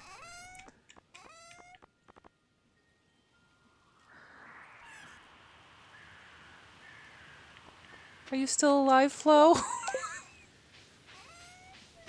I stopped. I can't hear you anymore. Hello? Oh my god. Yeah, sorry, I accidentally turned off my microphone. Like, oh, I'm like, it got really quiet. Are you? I just thought you were focusing really hard or something. Yeah, I like that. I stopped talking for a little bit, and people are like, "Are you okay? Are you alive?" um, what was the last thing that people heard me say? I heard you talk about the tea, and then I responded about Oh, the tea, and then I didn't hear any response from you after that, I don't think. Okay, I talked a lot on my by myself. That's so funny. I was saying that like it took me until I was a grown-ass adult to realize that you don't need hot water to make tea. So after I've used my tea bags in the morning, I keep the teacup in my room and I just fill it with regular water the entire day. Hmm. And tea is not my one of my favorite things in the world. I don't actually like the taste of tea that much, but it's one of the things that I started drinking to try to get me over a soda addiction. Sugar addiction are not a joke, people. They're really bad. Uh, I would drink like 2 liters of Dr. Pepper a day. Um, and when I got at risk of becoming diabetic, I was like, well, time to quit this cold turkey. And I was like, quitting this cold turkey is bad. I need to fill the craving with something else, and that was tea. Yeah, I drink too much coffee, which is why tea is useful for me. I mean, coffee is a common thing. Caffeine abuse is a common thing for people with ADHD, right? Hmm. Uh, I also drank like a bunch of energy drink on top of Dr. Pepper. Now I'm limiting myself to like one energy drink a day, and I use like powdered sugar-free stuff. It just and I'm on medication now, so I don't crave caffeine as much as I do, but I still crave it a little bit in the morning. But I used to drink like 2, 3 monsters a day at any time of the day, and I'm down to like a little bit of caffeinated powder in the morning. It's fine. I try to drink more water and tea the rest of the day. Spoon with sugar with each cup of coffee, and I used to drink 2, 3 teapots of yeah, yeah. Caffeine addiction is definitely a thing too. I feel like I'm forgetting something. I don't know if my axe is ready. Yeah, I get that. I mean, and I drank sugar-free energy drinks mainly because there was less sugar that way than drinking full coffee with sugar in it, because I can't stand coffee unless there's sugar in it. I don't like the taste of coffee on its own. But it's not like energy drink are that much healthier. You replace like the sugar with a bunch of chemicals. And I'm not one of those person who's just like, oh, chemicals, that's scary. It's just a fact that there's a lot of really bad chemicals in energy drinks. Yeah. I put sugar in my coffee too. I will drink black coffee, but I don't enjoy it. And for me, Mm. part of the whole coffee experience is like sitting and enjoying a coffee. Um, I used to smoke too. Like I smoke weed still, but I used to smoke cigarettes, and then I quit cigarettes and decided that I would allow myself the odd cigar, and that did not go well. Mm-hmm. But yeah, so I always wanted to smoke with my coffee in the morning. And it took a long Oh, very time. French of you. Yeah, and it was so relaxing to have like the coffee and a smoke. And then it was difficult because I'd have my morning coffees and I had to do it without my cigarette. And weed actually really helped with that because just smoking a joint instead. Mm-hmm. And then going to work. Yeah, I don't abuse caffeine as much as I used to before I was medicated. That's I think that I don't say that I kicked my caffeine a bit as much as like I got the meds that my brain craved, and now I just have a little bit of it in the morning as something that I enjoy, and I don't even need it because sometimes I run out of the sugar-free caffeinated stuff, and I'm just like, oh, okay. And like I go without it for like a couple of weeks, then I buy some again when I can afford it, and it doesn't really matter. It's just something that I enjoy as much as opposed to something that I needed really bad. Um, but definitely there was a time in my life when I would drink. Like I think part of the sugar addiction that I had was also because like soda has a lot of caffeine in it, but it was definitely the sugar by the end. But like 2, 3 energy drinks a day, things like that, definitely did not help with my sleep. But now I'm on. But the moment I started getting on ADHD medication, also I forgot to take my ADHD medication today. That's why I'm so chatty. I just realized that. um, like the cravings for caffeine went down by a lot. Um, and I used to be like to have a lot of imposter syndrome around my ADHD. Just being like, okay, but what if I'm not actually ADHD? Like, what if it's all in my head? What if like it's something that I convince myself that I have? Because like I mean, I think a lot of people who are neurodivergent have some syndrome about their neurodivergence to some level when they first start out. Uh, I definitely had trouble accepting that I was borderline because borderline is so demonized. Mm-hmm. Um, and when I first started the medication, they start you at like a low dose. I was just like, oh, I think this confirms that I don't have ADHD because I'm on this medication and I don't feel that different on it. And somebody was like, Flo, you're on something like 20 milligram of legal meth a day, and all you're thinking about is how you don't feel that different. Yeah, you have ADHD. Because that's basically what ADHD medication is, right? It's legal, like, it's a legal stimulant like speed or something like that. I know some people who self-medicate using speed because they have ADHD. Not coming down of them. Like sometimes it's not easy to get these kind of medication done. Gotten like I don't judge people for using street drugs and things like that. I'm just saying that like if my reaction to getting to a stimulant that's like a controlled substance and things like that is I don't feel that different, then yeah, I probably have ADHD. Eventually, they had to up the dose by a lot, but it's working. The other side of the equation is I have sleeping issues, and until that's fixed, I don't know how truly effective these are going to be. But like, I'd rather have them to not have them. Hmm. Uh, what I would ultimately want is a society where you can exist as ADHD and not feel like penalized for it. But that's a discussion. Like modern day, the way the world is structured right now, it's not made for people with ADHD. Yeah, it's not Even for made mental health for reasons and so on. So neurodivergent people or like just disabled people in general. The world is made for yeah, able-bodied, neurotypical people. yeah. Capitalism is not built for ADHD, so they give you a pill that makes you act neurotypical for 8 hours a day, and to tell you to get a good day of work, and then you're on your own, you're back home. That's what we have. Yeah, I'd really The like. world is made for rich people. Yep. Yeah, I was just looking at that. The world made for rich people. For myself, I am supposed to be on ADHD meds to function. I also am supposed to be Mm, on a lot of medication for my POTS, including stuff for my severe depression, which is like life threatening depression that I have. mm, I need my sertraline in order to function, and I have not been on it for quite a while now because I can't afford it. I can't afford mm, any of my medications, so I can't function. And the way the world is set up is just, well, too bad for you, go die, essentially. Because, like, in order to make money, in order to afford my medication, I'd have to be able to function and, like, do the work, which I can't do with my body to begin with. And then on top of that, have, ADHD and stuff like that. So the world is just set mm. up for disabled people to fail. So here's the plan: we get married, and you can get on my health insurance from work. That sounds like a solid plan.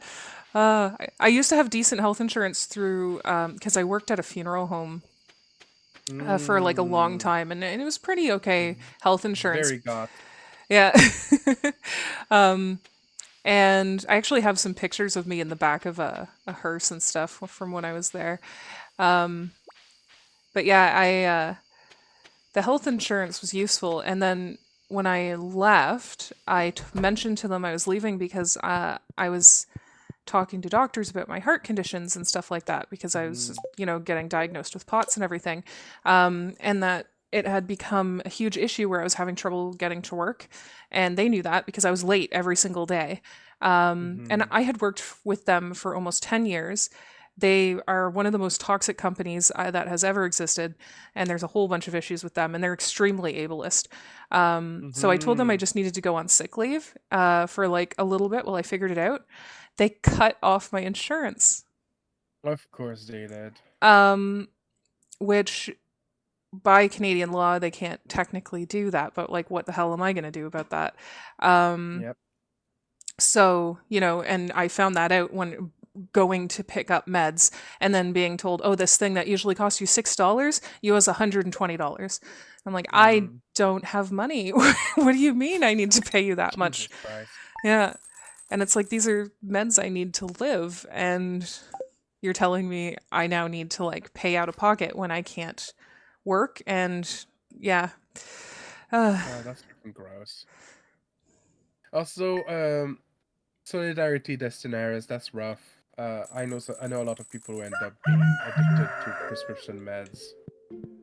Yeah, I have loved ones that dealt with that, that took uh, Adderall, and I mean, some medications will work great for some people, and then for other people are the absolute worst thing you can give them. And some people like Adderall is life saving for them and does great Mm, stuff, and then other people, they become addicted to it, they start abusing it, and it destroys their lives. Um, mm-hmm. and they're now addicted to it forever and don't know how to function without it. And um, yeah, so there's Speaking of life-saving medication, I just need to give myself a note that I have to take my estrogen tonight. Yeah, uh, I agree for Adderall. I hate the discussion that people have around these kind of things is always one of personal responsibility, which I kind of hate because addiction is more complicated than that. yeah. Um, but that's also, one of the fears that I had when I started getting on ADHD medication. Seroquel, Seroquel. I only take Seroquel during extreme bouts of depression, and I try to avoid it because it just makes me sleep all the time.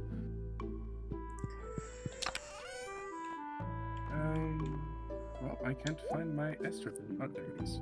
I have so little of it left. I am very scared. Mm. That's gonna be bad when I run out of that. Okay. On the topic of addiction, years ago, like a long ass time ago, I was so proud of myself, and I'm going to talk about it because I was just proud of myself. When I was younger, I had my little bout with Oxy. Um, Mm-hmm. and as somebody who was dealing with severe depression and chronic pain, Oxy just seemed so lovely. And I got addicted to that and had problems with that and managed to get it out of my life. Mm-hmm. But then, doctors, knowing full well my history, were like, oh, you're getting your wisdom teeth out. Here, have some Oxy. Oh, jeez. Nope. Yeah, and I did not realize until I was like in bed after the surgery and needing the medication. And I took just what was needed, had leftover, and got rid of the leftover without using it. And I was so proud of Oh, myself. proud Yeah, of you. That's rough to do. thank you. Yeah, it was Well really, done. really difficult, and I was proud of myself for being strong enough. Not that people are weak for, giving into that stuff, because No, that's not how. We're not calling people weak for stuff like that. I am never going to call someone who is addicted to something weak for indulging in their addiction.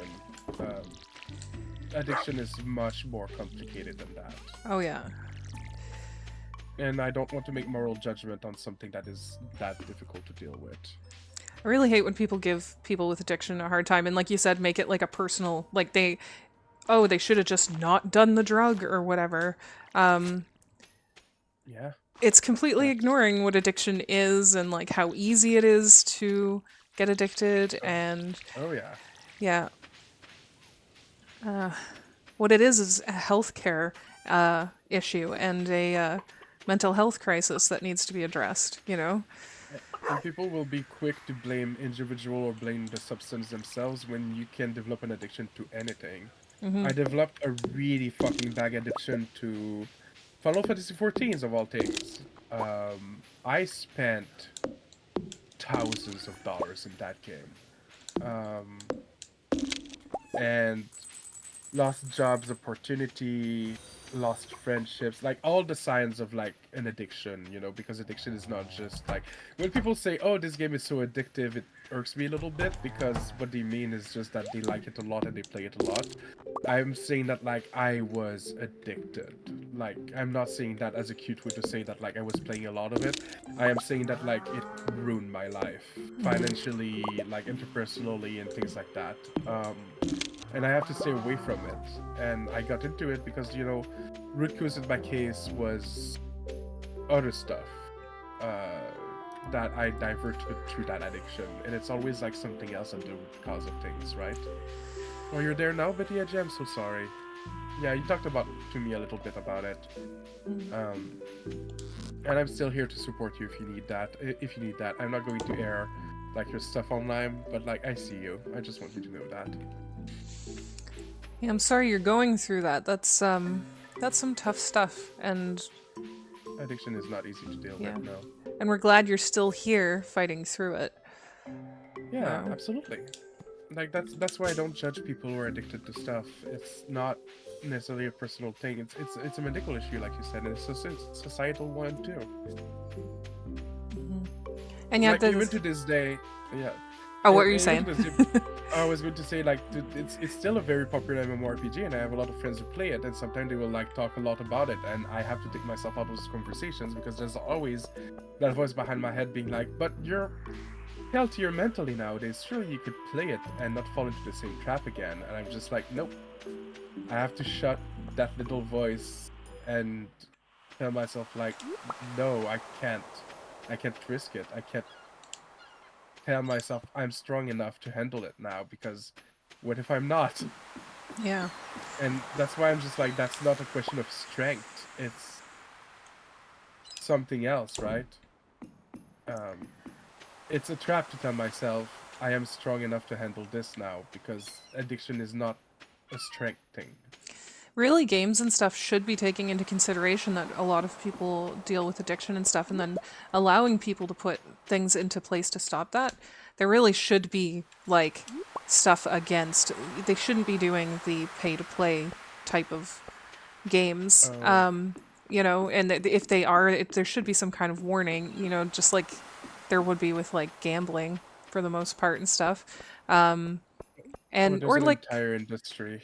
yeah, or have the ability to shut it off. Like instead Oh of yeah, have a game where it's shoving it in your face. Hey, why don't you buy this to upgrade or whatever? Like you should be able to have the ability to completely shut that off so that it's never shoved in your face.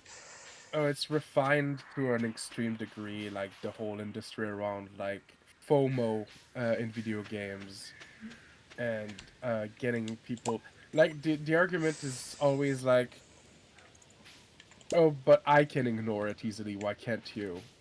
Or like people were just saying, but it's only a very few number of people who end up being like whales because that's the term the industry uses for people who pay a lot of money in games.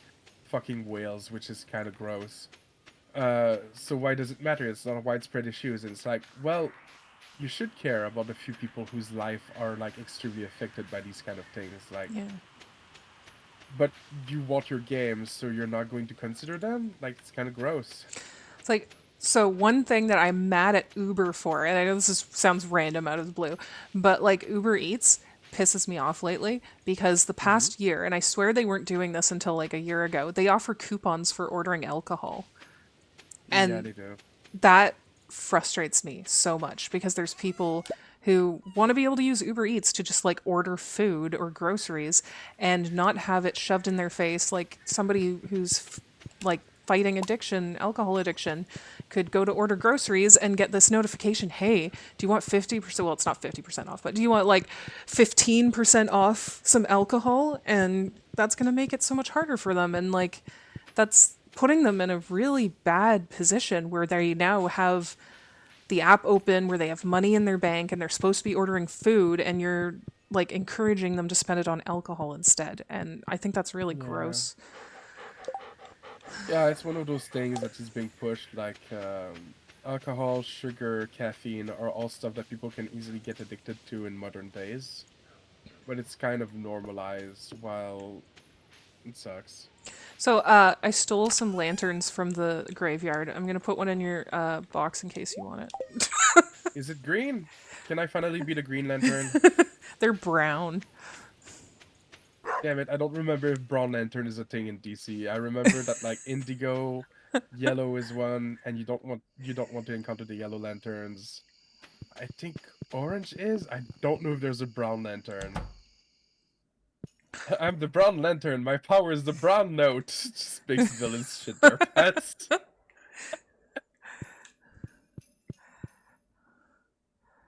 Okay. I'm gonna Google brown lantern DC. Are there brown lanterns? There are no canon brown lanterns. Damn it. That's because the lanterns are based on the colors of light and brown is. Well, that's not true. I'm sorry, but like, light is composed of all the color spectrum. It's just that our eyes can't really see the delineation very well. There's a pink one. That's true. Anyway, if someone in chat deals with addiction issues, know that we don't judge you and wish you like good health and support and all of that. Hmm. Addiction is something very difficult, and it's got Oh, it really terrible is. stigma attached to it that it really shouldn't. Oh, and I was going to rant about people who go off about homeless people dealing with addiction, and that frustrates me Oh to my no god, end. yeah. Because it's like, I mean, I think most people have at least had the scare of being homeless, if not actually been homeless. And like, I've been off and on homeless my whole life. And Mm-hmm. when you're when you have to sleep outside, um, where it's extremely dangerous and you're cold and uncomfortable, and pretty much hopeless, how do you think you go to sleep? Like most people Yeah. have to, have drugs or alcohol help them get through that so that they can sleep, and they don't really have much of an option. And then they get judged for, oh, they're doing drugs and it's their fault for getting addicted. No, it's an escape, and like I'm not going to judge. That's why I'm kind of grossed out by like I'm not gonna get into a whole tangent about like leftists that I don't like online, but there are some like news network that pretends themselves to be progressive that have been going down on homeless people a lot recently. And one of their bugbear is that they don't like people who who put forward a housing first initiative to deal with homelessness, because they're saying that like a lot of homeless people are addicts or crimes or have mental health issues. Why don't we deal with the underlying issues before, instead of just giving them free houses so that they can like get work and things like that? And it's like, well, bitch, you know what helps to deal with addiction? You know what helps to deal with mental health? You know what helps with getting the resources you need to get back on your feet? Having a roof over your head. Yep. Especially since a lot of the programs and stuff are not set up to actually help people who are homeless. So a lot of Yeah. people don't realize that, for example, in Ontario, in order to get onto Ontario Works, which is our welfare program here, you have to have a Mm-hmm. home address. You Yep, you can't absolutely. get on it without a home address, and your best bet is to go through a homeless shelter. Homeless shelters have a wait list of about 3 months at the very least, and then Yep. even then they need a phone number to call you back to tell you that you're next and you have a place. So how are you supposed to do that when you don't have a phone? Uh, yeah. I hear you, Edgy Betty. Couch surfing in Ottawa. I can. I don't know how many people I know that could open their couch to you, but I'll ask around. Got evicted 2 months ago. Fuck. Yeah. Yeah. That's Everywhere brutal. that where they tried the housing first initiative, it's worked better because if you have an address, you can so many things open up to you. And if you don't have to worry about sleeping in the street in the cold, if you don't have to worry about food, about like that kind of stuff in the first place, it makes it easier then to do the things that you need to do to get a job, to get your mental health issues. Like, people don't realize that housing should be a human right, Yep. and Um, People are so gross to try to legislate homelessness away by putting homeless people in jail. That doesn't work. Like, what are you doing? And it sucks. We don't need more landlords buying properties to make Airbnbs. We need more affordable housing, and we need more housing to just be available to everyone. And I don't know, our society's kind of sick. Yeah, and yeah, it's set up to make it extremely difficult to even help people like that. And I think I've ranted a bunch about Oops. my dream to have, like, I want to build out a school bus and travel, and then I also want to buy some land that I'm uncomfortable even buying land because there's no land that I could buy that would actually be mine. But that's a whole other conversation.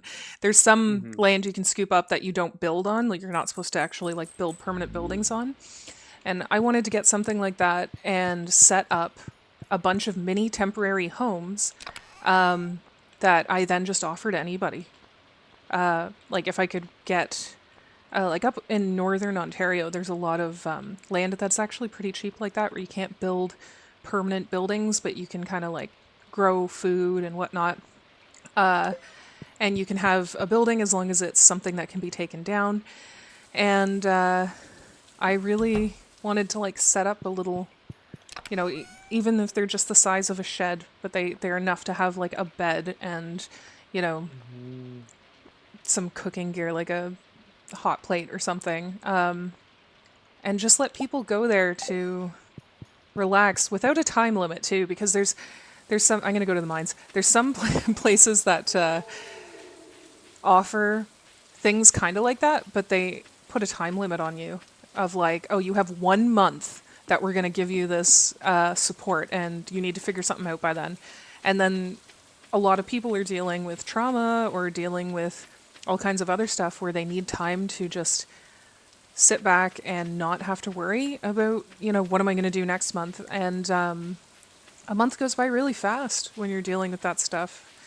Yeah. And I've had that happen to me where people have given me places to kind of relax and all that, but then it's cut really short because I have it for like a week or whoops, I went to the Mm-hmm. wrong level. And then it doesn't do me much good in the end, other than I had that place for a week or whatever, because I'm right back to where I was. So I just want people deserve to just have places they can go and exist. Yeah.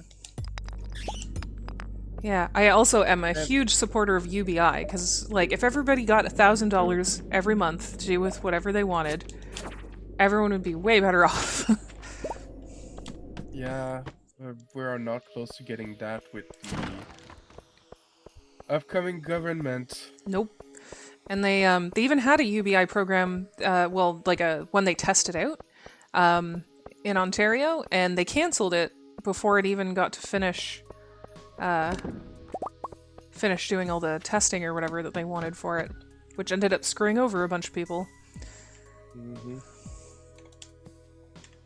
Rich people would be richer with UBI. I mean, yeah, mainly because people would be able to pay for their basic needs, but I don't know. That's the thing is, I think that's true that like it would be the best way to sell it to them. It's like you guys would get richer because that's the only thing they care about. yeah, they get their pocket change or whatever of 1,000 a month, and then everybody else can pay their rent.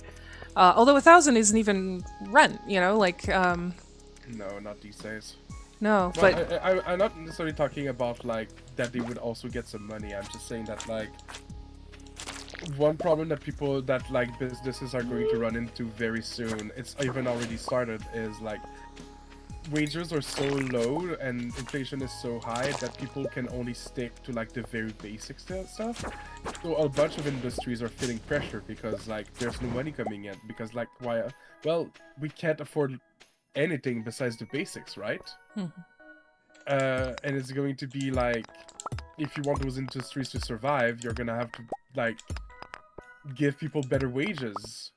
And UBI would be one of those things where it's like if your basic needs are met, then the wages that you make can be spent elsewhere. And I think that's one of the ways that we can sell it to the richest, because otherwise they're not going to give a shit.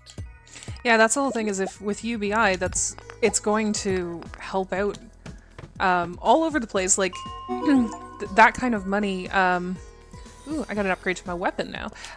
That kind of money means that smaller businesses are going to get attention and get money spent in them, which is going to help too. So, like, not only, not that this is going to help the pitch it to the rich, but like, if we had UBI, then the small businesses would actually be able to make more sales because people would have the money to spend on those small businesses. I know I have so many artists and stuff that I want to buy from, and I just can't because I have other things that I need to prioritize.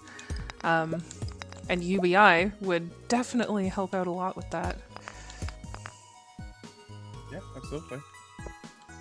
I don't know. People at some point will realize that, like, the richest people realize that, like, if people can't spend anything, their money on other things than rent and food, then that's all people are going to spend their money on. That's why, like, I'm confused by, like, how everything is becoming a subscription service, and, like, the existing subscription service are getting worse and getting more expensive. It's like, you know, at some point people are just gonna cut these, and yeah. What then? And I don't know. I always say that, like, one of the problems with capitalism is that capitalists only look at the short term and never look at the big picture. They like to pretend that they look at the big picture and that they're, like, working on models and things like that, but they don't realize that, like, people don't have infinite money or infinite time. Yep. Oh, I used to get told by that funeral company I worked for years. So I used to have to fight with them. I got, I think, a total of 3 raises. That might even be wrong. It might be 2 in the, like, decade I worked for them. Even though I was a supervisor who constantly got, you know, compliments and things like that, and did my job incredibly well. And I approached them many times about the fact they didn't pay me enough money to live. And I even remember I talked about this on one stream before, I outlined in a letter to the owner how much money I would need to make a living wage. And first of all, he got so mad that I used the phrase living wage and told me not to use that in the building, that phrase. And not only that, but he ended up giving me a raise that was less than what I outlined would be a living wage for me. So he still paid me less than what I said, and then told me that I should just pick up more hours, which, by the way, I was full-time working already, 12-hour shifts, with more than 40 hours a week, and I'm disabled, so I was pushing myself to the point of, like, being in excruciating pain, and I had absolutely no life outside of work because I would work and then come home and sleep, and then have to go right back to work. And they wanted me to work more hours so that I could survive. It's like, well, then I, you know, not to be dramatic, I'd rather just not be alive then, because I'm just going to, like, just be making enough where my entire life is coming to work and working, and then that's it. Like, that's not a life. And squeeze water from a rock. Yeah. And yeah, and I was in horrible pain all the time, and they didn't care. That sucks. Yeah, absolutely. It's just, at some point, like, you can't eat money, and people are tired and they work too much. Something's gonna have to give at some point. I'm just... Yeah, sucks. I don't know. I don't have the words to make it better. This is supposed to be a chill mental health stream. Yeah. But I guess we're talking about some of the issues that challenge our mental health and stuff, and I mean, Pearly Birdie's talking about how that was pretty much them at Amazon. Oh god, Amazon. Yeah, because they just push you and then they're just, oh, you need more money? Just work more hours. Absolutely. Fuck. It's I just want to say, everyone, like, we see you. We all are, we're all struggling. I make decent money, but I'm in debt from, like, years of bad mental health, addiction, and things like that, and making good money is not a cure-all for everything. Um, I very much want wages to get higher. I want people to be able to live nice, fulfilling lives. I don't want people to be working all the time and to be burnt out. I'm also aware that, like, the only reason I have the job that I have right now that pays decently well and has, like, health insurance is probably because I transitioned after getting the job. I think if I were to lose this job, I would have so much trouble finding something equivalent. I would probably be forced to get something that would destroy my body with capacity that I don't actually have right now. And that means that I'm terrified of losing my job right now, and I will do things that will hurt me in the long run just because I don't want to be forced on the job market as a trans person, especially with like the administrations that are coming down the line. Things are getting very terrifying. Yeah. Yeah. But we talked about a lot of sad stuff. Mental health games. Just trying to steer the stream back to something fun.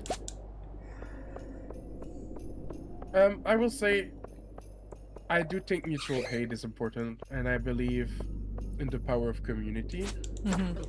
Um, I'm just bad about asking for help myself.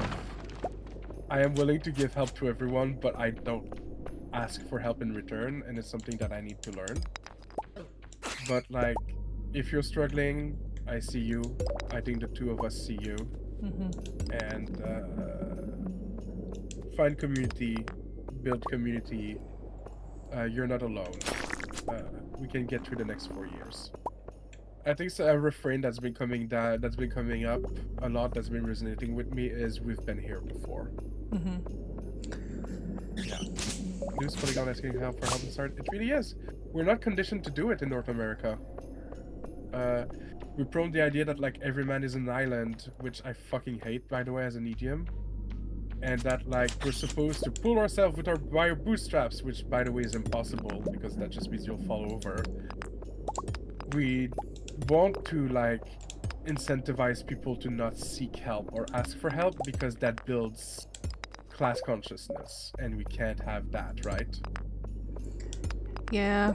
I need a lot of help and I ask for it quite often, and I mean Good. I don't like having to ask for help. I also provide it. I'm somebody who, whenever I even have a little bit of money, even if it's not like a lot of extra, if somebody needs it, I'm so quick to jump on that, you know. But I've also been Yeah, I do in that a too. lot of times when I've really needed help. But fortunately, I was raised in a communist family, so I wasn't raised with like the shame necessarily of needing to ask for help. I was raised to ask for it when you need it, you know. Good. You found a star drop. Where did you find it? Oh, I'm in the mines. I got to 100. Oh, okay. I'll come pick it up later. When you unlock a level, it unlocks it for me too. Nice. Yeah, so I'm down to 100. Found your mind is filled with thoughts of reading. Your maximum energy level has increased. All And right. you are right, Pearly. The phrase to pull yourself up by your bootstrap was made to laugh at rich people and originally. Yeah, Just one because of the those whole things that point is got that lost it's you in time. can't pull yourself up by your bootstraps. You would just fall over. So- Yep.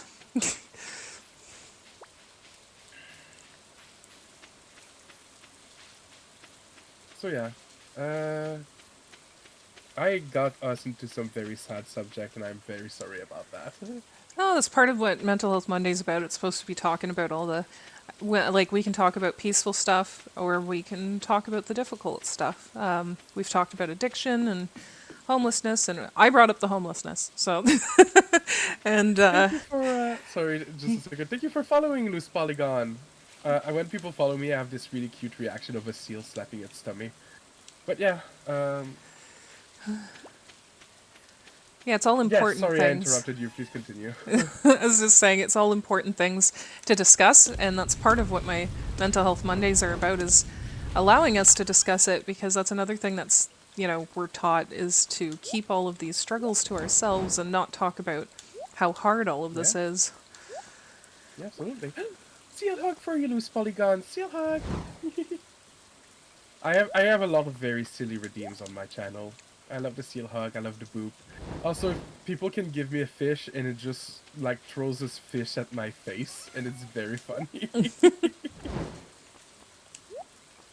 That one's one of my favorites. Oh, well, I gotta Thank you for the fish. put that on. I just got slapped with fish. I have a tuxedo. See now. Oh, that looks good. Thank you. Nice. Oh Uh-oh. no! I didn't notice the time. Me neither. Very funny.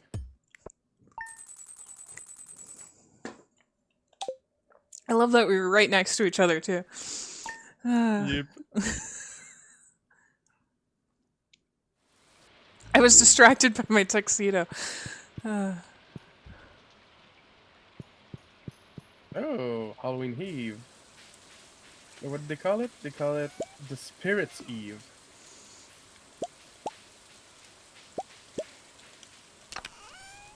God damn it, Joja. Joja, stop stealing my money. From 10 p.m. if you like to participate. Yes. Halloween, also known as Gay Christmas. Yeah, so what's Visionaria, thank you for following! More clapping seal for me. I'm so happy. These are little city buggers and I love them. They're also apex predators, which is very funny to me.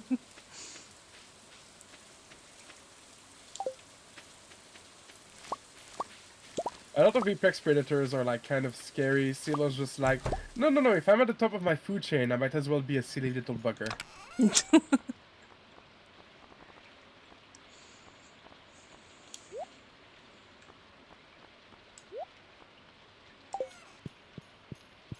oh man. Ugh. I've also been very distracted today because my symptoms have decided that I have incredibly bad facial tics today. So my left eye has been twitching for about a month, nonstop. Oh, that's awful. I'm so sorry. And now my other eye has joined in, so I feel like I would probably look absolutely crazy to anybody like in person right now because both my eyes are just like twitching, like eyelids are twitching violently as I'm trying to play. Which is another reason why I don't have a camera on me. Aggressively eye twitches at someone. Yeah.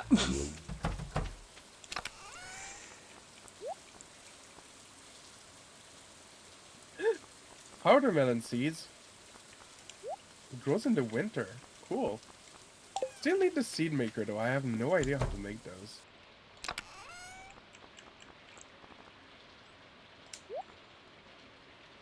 Do I These know? are very seeds for this for check that.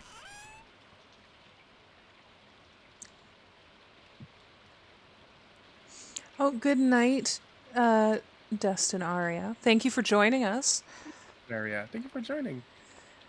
Especially thank you for all the upgrades to the gear and stuff. Very useful.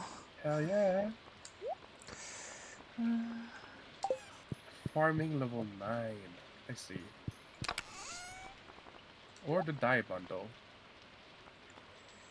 Because I don't want to use all of those seeds for the melons because they're rare. Without having a way to make more seeds. Let me see. What do I have? Do I have that thing?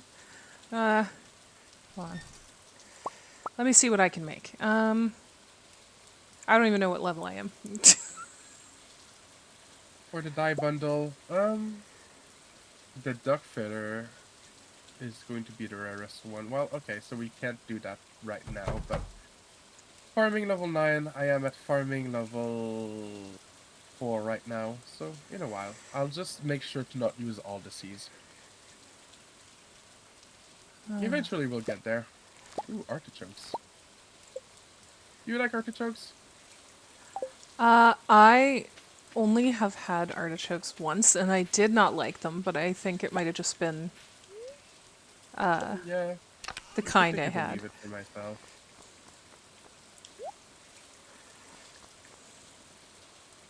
I don't know why they don't vibe with me. They seemed like, I don't know, for me they were the texture and I even hesitate to say flavor because I don't remember there being much of a flavor. Weren't very good for me. And I'm very much of a texture person when it comes to my food. That makes sense. There's certain things that I'm just like, nope. And one of those is like raw mushrooms because I absolutely am obsessed with mushrooms and fungus, and I love them, but I cannot eat them raw. I'm the same. I don't like raw mushrooms, but I love mushrooms. Yes, I want to grow them someday. That was one of my dreams when I moved here before I had a total collapse on my mental health, is I wanted to start a little mushroom farm. I still can. I don't know why I'm talking in the past tense. I believe in my capacity to go up this mental health mountain at some point. Um, it just feels hopeless at times, but you know, I'm still here. What am I doing?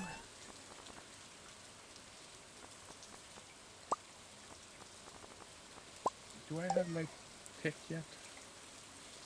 I have to go back in the mines until I have my picks. The best part of food is texture. I wouldn't say it's the best part, but it's a much more bigger part of food than people think it is. But I mean, we're all different. Texture might be the best part for you. Yeah, for me personally, texture is an important part. And it's more so that like a not good texture can completely turn me off of something. Like for example, I talk about how much I hate eating coconut, but I actually enjoy coconut. I just the texture is awful. And then at the same time, there's a lot of like vegan substitutes, like cream cheese and stuff that are made with a coconut base, and I also hate that, but that isn't because of the flavor, not liking the actual flavor of coconut. It's because I when I'm having a cream cheese, I don't want it to be coconut flavored. That makes sense, yeah. I saw some recipes on how to make your own vegan cheese, and I should really like give it a whirl. I've made a few of my own vegan cheeses. Lava. Can I fish Nice. in the lava? Yes, you can. Oh. So I've made a few of my own vegan cheeses, like the mozzarella, and I made mozzarella sticks out of them, and that was actually pretty good. Nice. I'm trying to find a good store-bought vegan cream cheese. All I found so far is Earth's Own makes one that's like coconut oil based, so it doesn't have the coconut flavor, but is still okay. But it still lacks like it's kind of it just tastes like you're eating coconut oil, really, to be honest. But it's better than nothing. So I'm still trying to find a good one. I just whenever I put it on something, I add a sprinkle of nutritional yeast to give it a bit of a cheesy boost. And I've heard, I like nutritional yeast a lot. yeah, and there's I forget what it is. There's some kind of acid, like not citric acid, but something like that you can add to things that apparently also give things a cheesy flavor. But yeah, I've just been doing a lot of that. Like I recently tried the Daya cheddar cheese slices and have been obsessed with those because those are pretty good and they are pretty close, I think, to what cheese usually tastes like. But even those, I still add some nutritional yeast on top of it to help out with the cheesy boost flavor. Want that tang.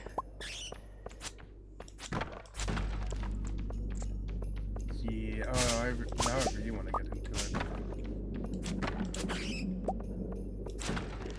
I also made a cheese sauce recently that was pretty good. That was, the base of it is carrots and potatoes. Ooh. And I wanted to try and make a macaroni and cheese with it. Oh, that sounds great. Yeah, I originally made it because I wanted to have that nostalgic experience of when I was a kid and used to put cheese whiz on vegetables. So I just I made this remember that. cheese sauce and put it on some broccoli and stuff, and it was pretty good. Oh. That makes me hungry. I can't use the kitchen too much because I don't want to risk people getting COVID. So I haven't cooked anything super elaborate, but like cooking is one of my comfort activities, and I'm feeling it. I love cooking and stuff too, but I also um, struggle with being able to be in a kitchen for very long, and so that becomes an issue for me. I need a better chair. I had a chair in there. What I want is a wheelchair so that I can, like, I need one in general for like going around outside. It would make it so much easier. I have my cane, which is great, and it helps out, but I still struggle a lot, and I specifically, like, I mean, the wheelchair would be great for going out, but I want it for the kitchen because I struggle to stay standing in the kitchen, and if I had the wheelchair, it'd be so much easier.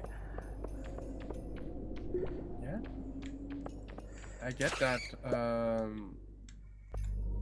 I know that like that's why a lot of people don't like the term wheelchair bound, because you're not bound to a wheelchair. It's a tool that allows you to have a lot of freedom, right? Yeah. Yeah,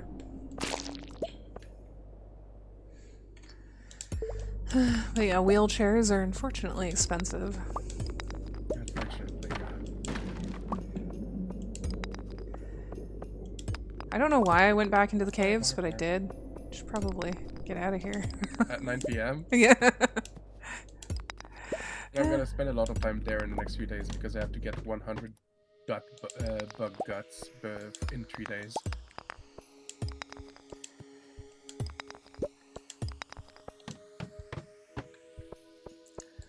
Ooh.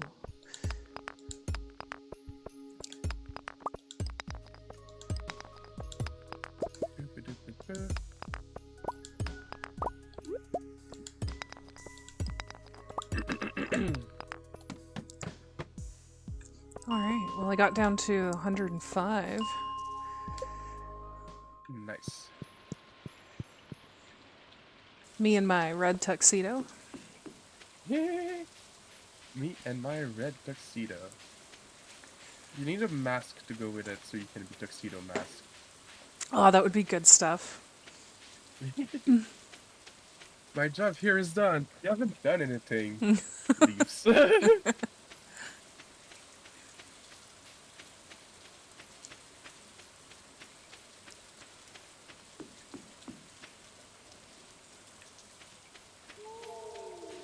I made it Now back. it's gonna be interesting on Wednesday when we get back to our Divinity stream, because we stopped right before heading into a trap-filled hallway. Oh, I should remember that so that I don't just, Walk into a trap. yeah.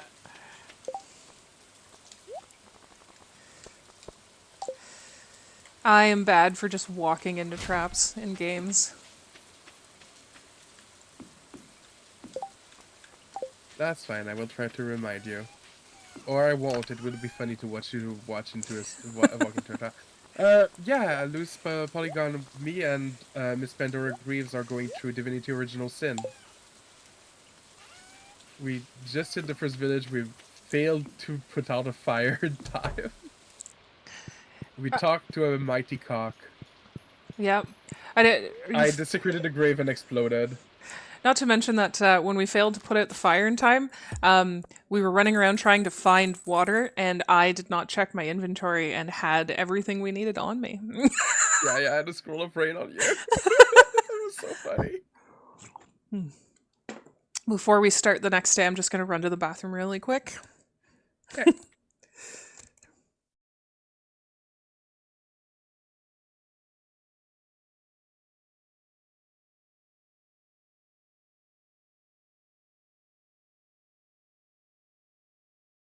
It's just you and me, chat. Cage match. Joking. Yeah, Divinity Original Sin 1. I don't really know anything about the game. I've tried to play it a couple of times, but I've always wanted to play it with someone else, and every time I tried, we got as far as the first village and meeting zigzags before it kind of fizzles out, and I'm hoping that this time I'll get a little further with it with the help of Miss Pandora Greaves, and we're having a lot of fun so far. We're both playing lone wolf characters, and uh, I am playing elementalist. I'm specializing in all four main elements, and Zir is a dual wielding rogue type. You know what? I'm gonna go feed too. I'll be right back.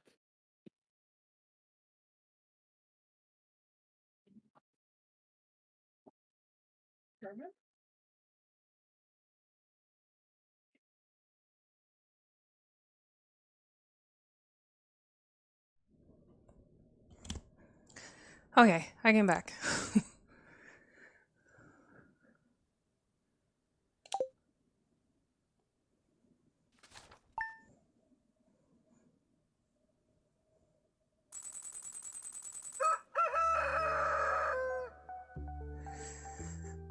Ah. So yeah, our Divinity stream is every Wednesday for now, unless we figure out a better day. Are you still there, Flo? I went out. No. I went out to the bedroom. I'm right back. You played Divinity with your partner, but I guess you all four companions. They have good stories. I heard that in Divinity Original Sin 1, the companions have okay stories, but I think we would just wanted to be focused on our two characters. So we just made like the lone wolves, which means that we'll lose our bonuses if we have anybody but the two of us in the team. So we can't really recruit companions, but I think it's fine in a stream oriented on two people. I don't know. Now I'm starting to wonder if we made a mistake not having any companions, but that's fine. If we want companions, we can always respec our characters to remove the lone wolves, but I like the lone wolf.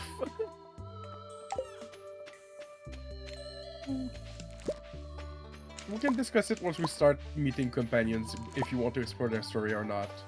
Then we can just respect, and we'll lose some power levels if we do that, but that's okay.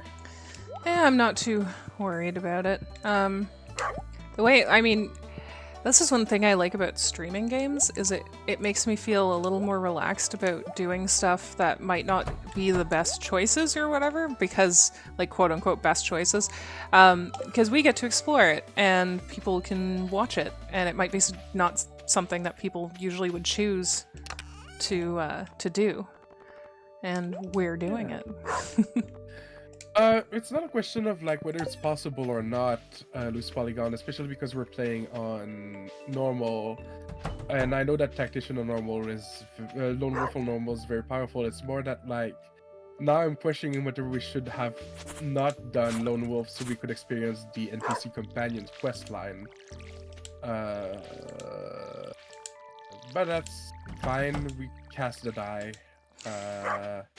And I figured it was like I figured people would be more interested in just watching us interact anyways over adding So, in so quest far, lines. source hunters are kind of assholes, and I kind of am in here for it. Did I forget to feed the cows yesterday? I am so sorry, cows and chickens. I forgot to feed you all.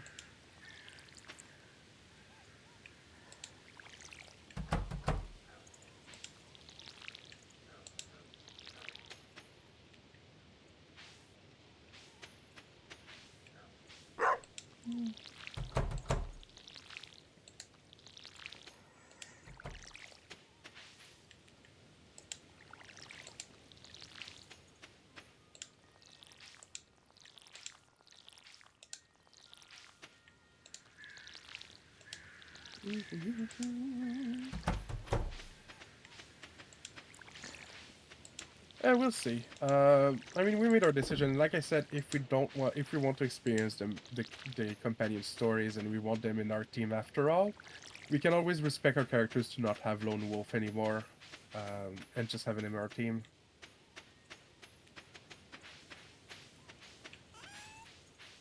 It would mean that instead of being an Archmage with like all 4 elements, I would focus on 2 and would probably have another character that focuses on 2. You could be the rogue and we'd have like a big knight character. Sear sauce instead of source. We're sauce hunters. I approve of this.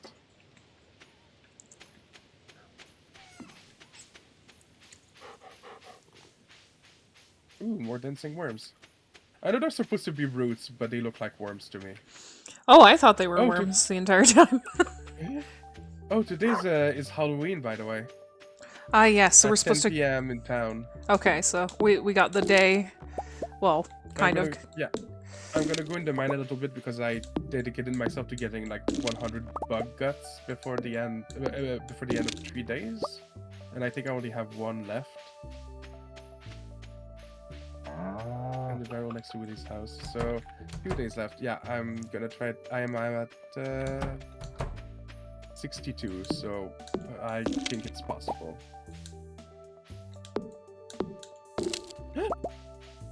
Alex Zolot. Alex Zolotl. Oh, that's a great name. I fucking love that. Thank you for following. I will always love any name that is kind of a pun, and Alex Zolotl, that's an A+1. I found a bomber jacket. Now I look... With my bomber jacket and my fedora, I look too edgy. Oh my god, Bunker! Yes, Bunker. I also have like a Bunker redeem. Let me see, where is it? Bunker, Bunker, Bunker. I love the Bunker. Bunker is a trans icon. Everyone knows that. Have you ever played Bugsnax? Hmm? Have you played Bugsnax? No. That's a shame. Oh wait, I don't have a pick. How am I supposed to do the mine? I was supposed to pick it up tonight, but today, but there's a festival. Fuck. I can't navigate the mine without a pick, so I guess I'm fucked for the bug quest. Can I give you And mine? probably. I'm already at the mine though. I'm gonna try to navigate as much of it as I can, but I won't be able to go down without using the elevator. Yeah, this is not going to work. Okay then. I guess I'll only have 1 day to get a cloud of bug meat. And Bunker is and to answer your question, Bunker is one of the Bugsnax in Bugsnax, which is a game where you capture little critters that are half bug, half snacks, and you try to eat them. Well, you can't eat them because you're allergic to them. But yeah, Bugsnax is they have like a really cute theme song. And Bunker just goes around being like Bunker, Bunker, Bunker, and the way you catch them is by luring them with ketchup and flipping them over, or making them like ram into something so they flip over. And it's just, they have a little theme song like kinda bug and kinda snacks. Try to catch them in your trap. I fucking love Bugsnax. And yes, its legs are little curly fries. I have a Bunker plushie in real life too, and a strawberry plushie. They're just great. Big fan of Celestics. Yeah. Can you lend me your Yes. I think you have to put it in the chest. Okay, I shall drop it in this chest. Thank you. Boop. I'll give it back to you on the next day. There's also a barbecue bunger you can catch later in the game. And there's also like a royal size bunger, like it's a giant, giant, giant bunger. They're awesome. I love Bunger. They just sound so silly. Also, I think it's the only Bugsnax. Okay, so the company that made Bugsnax is the company that made Octodad, and Bunger is one of the like 2 Bugsnax that the voice actor that voiced Octodad voices in the game. Octodad is also another very silly game. I don't know if you've played that one either. I'm familiar with Octodad. I haven't played it myself personally, but I am familiar with the hilarity that is Octodad. Octodad is the best dad. When it comes to like bug games, My favorite like bug related game is a game inside a game, of a game that nobody seems to recognize whenever I bring it up. Rogue Galaxy. Oh, I haven't played Rogue Galaxy itself, but I've played a lot of Rogue Galaxy Outlaw. Because they had like a game within it, where you like you when you're just out doing stuff, you can catch bugs, and then I call the game Bug Chess, but that's not the actual name of the because it's Mm. it's it's like a checkerboard, chessboard type setup, and your different bugs can move on the board in different ways and have different skills that they use. I agree with you, Alexolotl. The Bunga Royale with tater tots for legs instead of curly fries is very cute. And yeah, Rebel Galaxy is one of those that like I like space games, but if I looked into Rebel Galaxy, but I think Rebel Galaxy is more of a tactical space game, right? Um, I'm trying to remember. It's been a while since I played it. It is. Because I vaguely remember that you have like a capital ship in a squad, and that you like control it like through tactics rather than flying the ship like a space fighter. Or am I wrong in that assumption? Um, I don't remember flying the ship around much other than just to get to different planets. And then, yeah, you have a team that you choose who's on your team, and that changes. Like, they obviously all have different types of moves and things like that. So, Yeah, yeah.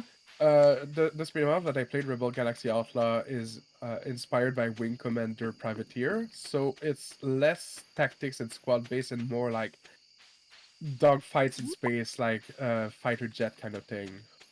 Which is more my speed when it comes to space games.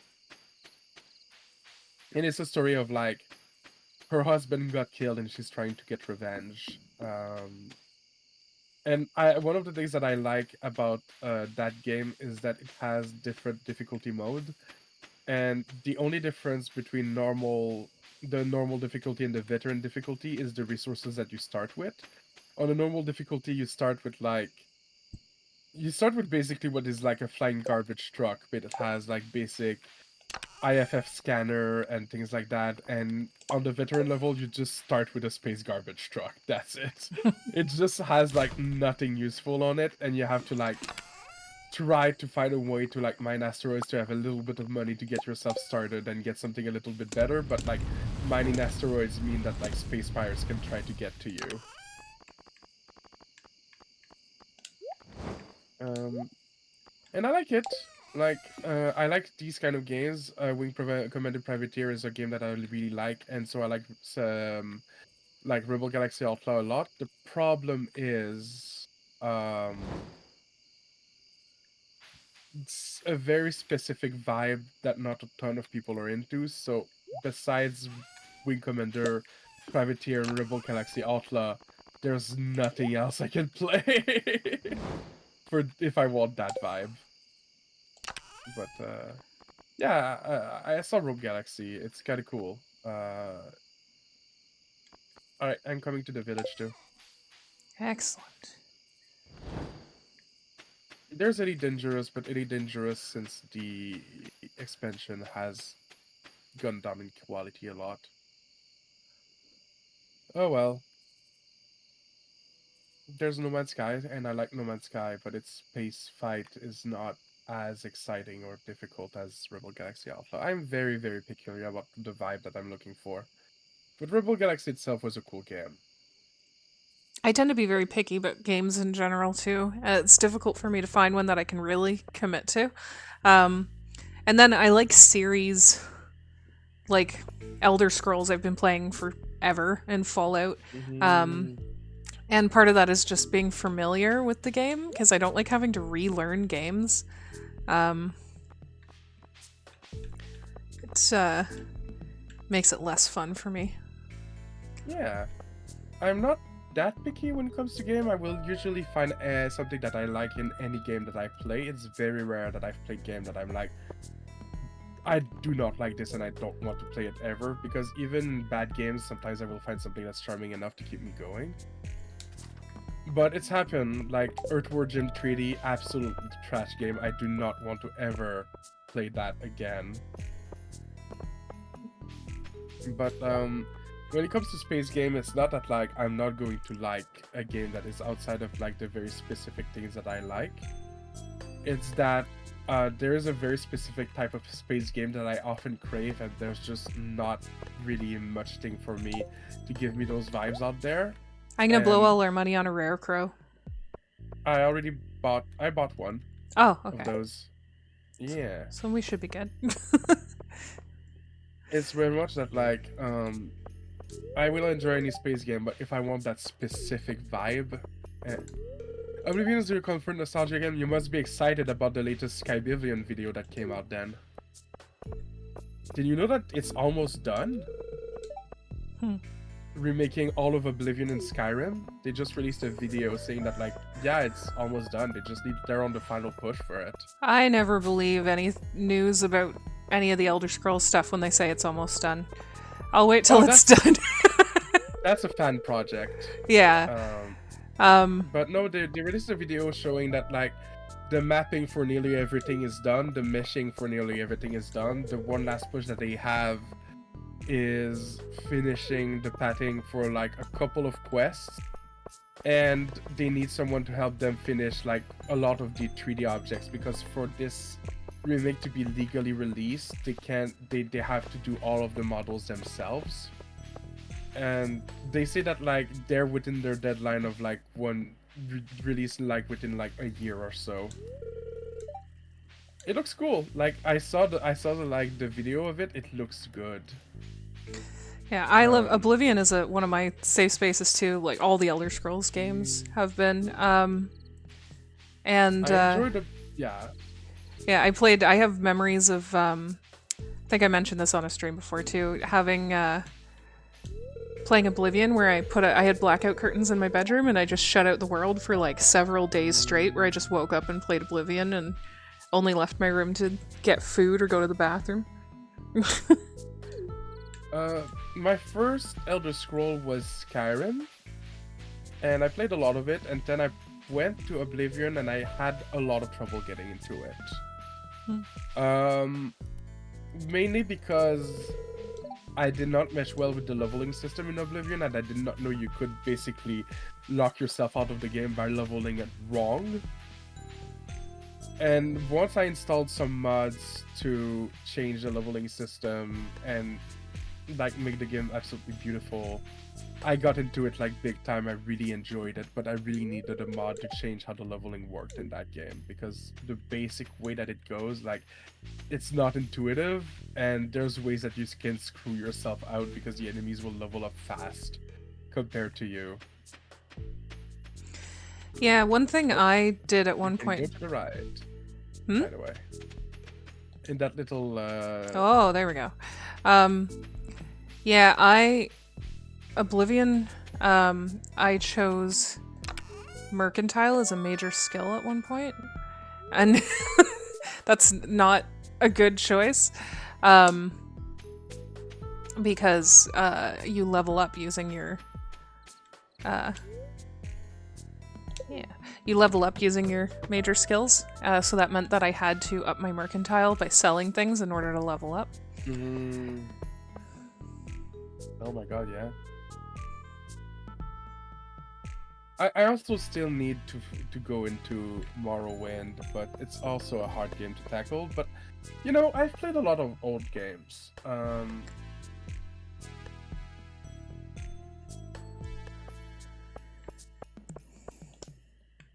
can walk through I think you. for me, yeah, I think I talked to everyone. I think we did everything, didn't we?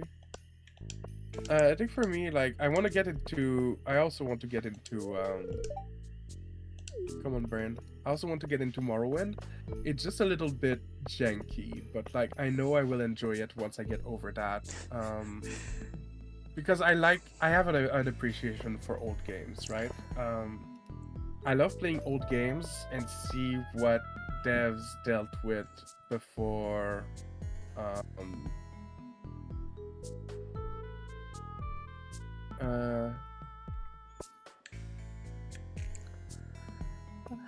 With Morrowind, Sorry. I would suggest not. Hmm? Yeah, sorry, I got distracted. I was going to say, wow, no, I'm distracted because OBS is no longer picking up the Steam overlay when it did before, and I'm just puzzled. Anyway, what I was trying to say about old games, that I like seeing games before giving conventions were a bit more set in stone and see how devs were figuring out how to do stuff. Morrowind is great. I recommend playing it with OpenMW. Okay, I'll look into that. Because like one of the ones that I like is I played through the original System Shock, not the like remake that came out last year, I think. I'm But gonna the buy the original rare one, the crow. one. Sorry. I'm gonna still buy the rare crow because I don't think it counted to my collection or whatever when it. So I'm still gonna buy it, and then we'll I can earn it back. Okay. Yeah. Uh, yeah. Shit. What was I saying? Oh yeah.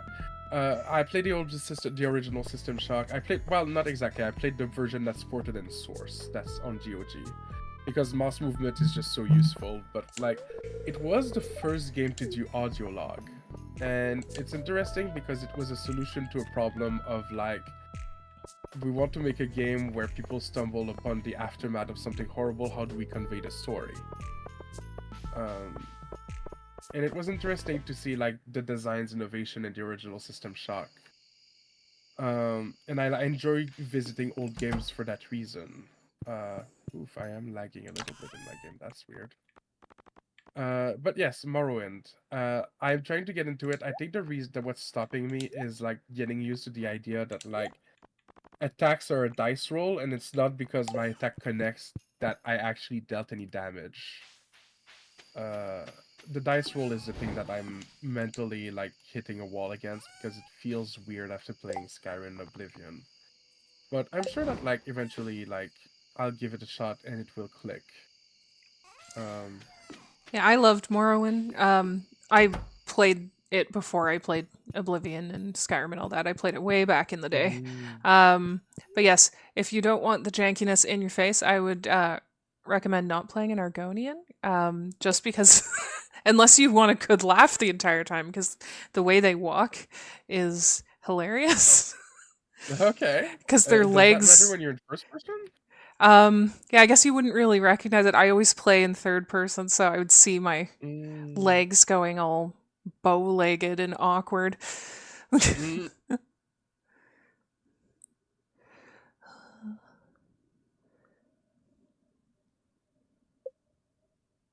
About Bethesda, also about Bethesda combo fan games. I want to mention Project Cyrodiil, a Morrowind mod set in the Gold Coast, but only use the slow that we had before Olivia visits Cyrodiil. Oh, that's cool. I know that I just recently installed like a mod for Skyrim that I want to play that's like people creating their own entire setting based on the Skyrim engine. What's it called? I know it starts with an E.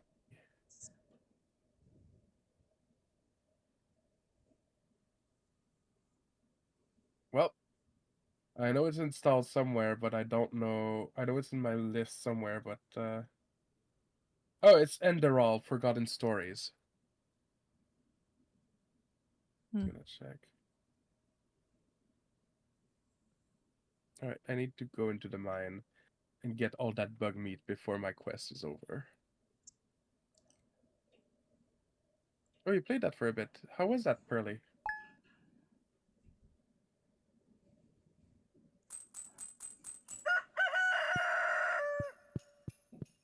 The Queen of Sauce, artichoke dip.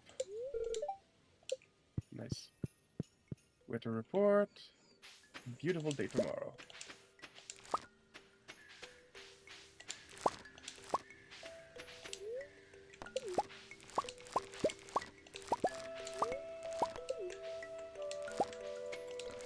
You're being difficult to follow. I see. It's so incredibly lost. But that's part of the fun, though. Oh, it's saying that I have an ad break in 54 seconds. I wish Twitch gave me an option to not have ads, but I mean, apparently that's not an option. Oh well.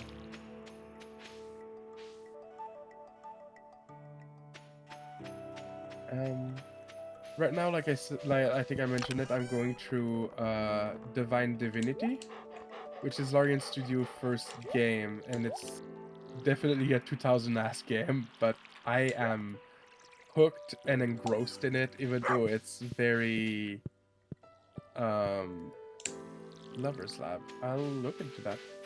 Even though it's very like there's a little bit of it that's cringy, there's a little bit where it's like, okay, the sense of humor is a little bit dated, but the atmosphere is very good, and I like the lore of it, and I kind of enjoy the gameplay.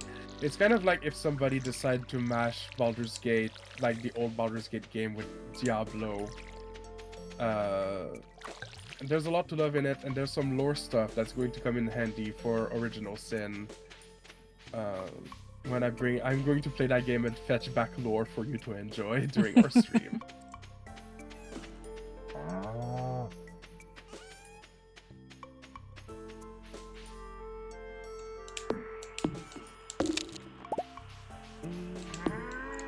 So after this in-game day, I might need to stop for the night and let my eyes rest a bit. I understand. Not so bad. I really enjoyed playing with you. I very But much enjoy also, playing with you too. but also physical limitations. I get that. Hmm. The eye twitching in particular is making it difficult to enjoy gaming. Yeah. That's rough. I have a few things that my body likes to do that very much annoy me because they stop me from being able to do some of the things that I do for comfort.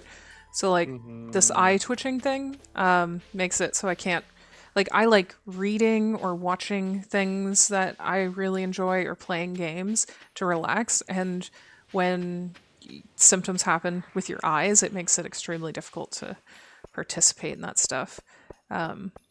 I've had Well, our I've gotten temporary blindness in one side too, for mostly from stress, I believe. But mm, and a handful of times throughout my life, I've gotten the temporary blindness for a day or two, and I've just wanted to read to feel more relaxed, and I can't because I mean, mm, technically I can, but it you can very much feel the lack of sight through that one eye when you try, so it doesn't work as a distraction. yeah. I'm so sorry about the loud ads, Pearly. I don't have any controls over them. Yeah, oof, that's fucking rough. I'm so sorry. Also, that's why you shouldn't make friends with gods. I just put a gravestone in your house. That sounds awesome.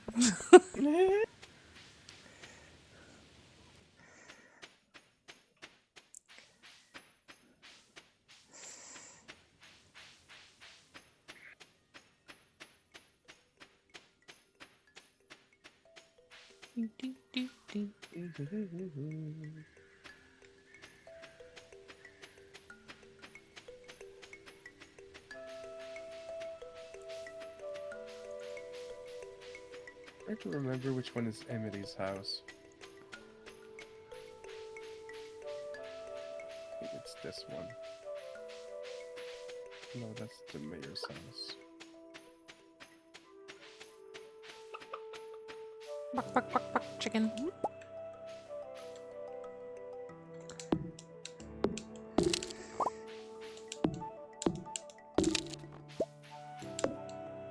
I know I'm supposed to go kill bugs. I'm just I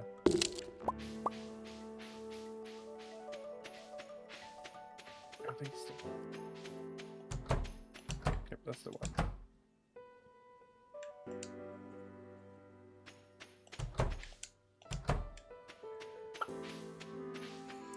Buck, buck, buck. Blind in one eye, and now my vision on my good eye is a little worse and it's scary. Oh, I'm so sorry. Oh, that does sound scary. Mm. Sorry to hear you're going through that, Pearly Birdie.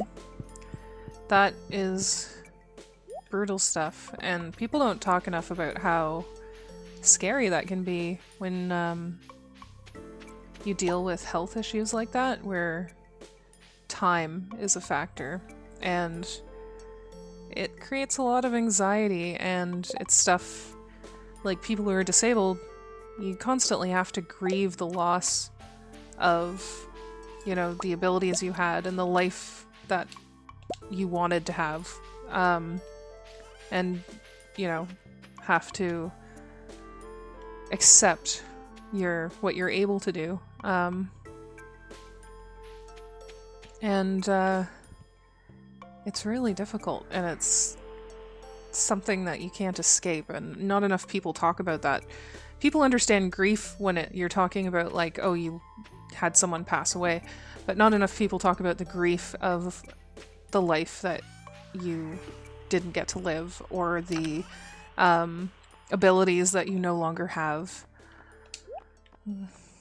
I am going through this a little bit because of how much my chronic fatigue has affected me Mm. and how a lot of the stuff that I wanted to do out of life I just can't do, and I'm not dealing with it super well. I know that, like somebody told me once, that life is a series of grieving, and I don't feel like I've ever been given the space to learn how to grieve growing up, because I very much, my parentification was a thing, and I had to take care of the feelings of my parents, which came at not managing my own feelings. And because of the chronic fatigue and not being able to do a lot of the things that I want to do out of life, it's definitely had a toll on my mental health. And just like facing the idea that, like, I am disabled is not something that I was really prepared for. And I'm not just talking about the invisible disability in like ADHD and autism and being on the autism spectrum. It's the insidious effect of how much like fatigue, like long-term chronic fatigue of years of untreated narcolepsy and sleep apnea and things like that had on my body and my mental health. And like how much hope I had when I was finally um prescribed a CPAP machine, only to find that, like, I'm not getting better because I also have narcolepsy and I also have like these underlying issues that I didn't know was there, and wondering, like, am I ever going to be in a place where I can do the things that, like, I want to do, that brings me joy, that, like, and having to grieve and be like, maybe I will not get to that point, and figure out the ways to, like, live in joy with the capacity that I have is not something that I have fully come to terms with, Mm. unfortunately. Yeah, I'm trying my best, I guess. Well, it's very, very difficult. And it's even more difficult when you're not taught how to properly grieve these things and to allow yourself these things. And we're also like, I mean, we come from a society that is all about how we talked about bootstraps and stuff like that. And so we also have that toxicity weighing on us of, okay, well, my health is getting progressively worse. So this whole, like, I just need to keep working harder isn't going to work for me. It's like I talk about the shitty job I had for like a decade at that one company, and I worked myself to the point of like making my disabilities worse. And I worked really hard and really pushed myself, and I got nowhere other than just like Hmm. making myself worse. And then now, people would be like, I get it. People telling me, get a real job or whatever. And it's like, well, I had one. I worked really hard. I worked harder than the average person would, like, even despite my disabilities and stuff. And here I am now because of that. And it's not getting better. It's, everything's getting worse for me. And I have to figure out how to navigate that. Hmm. Yeah, capitalism will take you and spit you out, chew you and spit you out, Hmm. and tell you that it's your problem to deal with. Or tell you, I have a solution. Are you willing to pay money for it? Hmm. Yeah. And then it also becomes a popularity contest because if you're pretty and good at talking to people, you can get the GoFundMe going with the all the people donating for you, and that's great. I love that for people who are able to do it, but it is very much a popularity contest of like the people you see who are disabled and getting all of that help online and stuff. They're very you know Yeah, they fit that whole thing of pretty and popular. Um, yeah.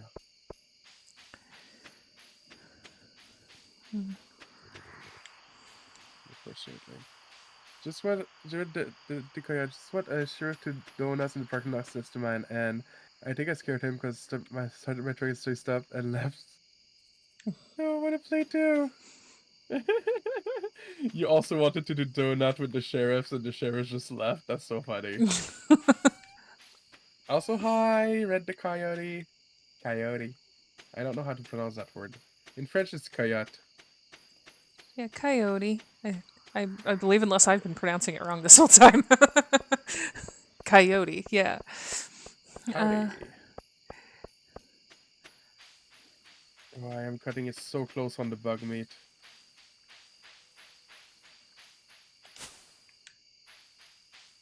Flo kept the valley safe by defeating a bug. Okay. good job.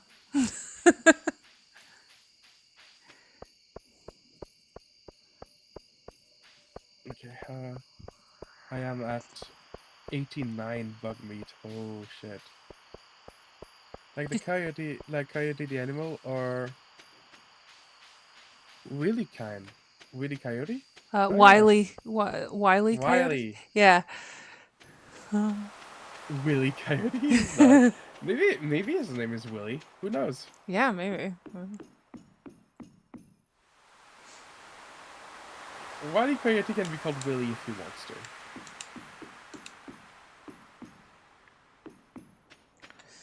I once saw someone say that like it was unfair of trans people to be able to change their names because they would like to change their names and they're not allowed to, and it was like, yeah, yeah, you can. If you don't like your name, change it. Right? Like that doesn't make sense.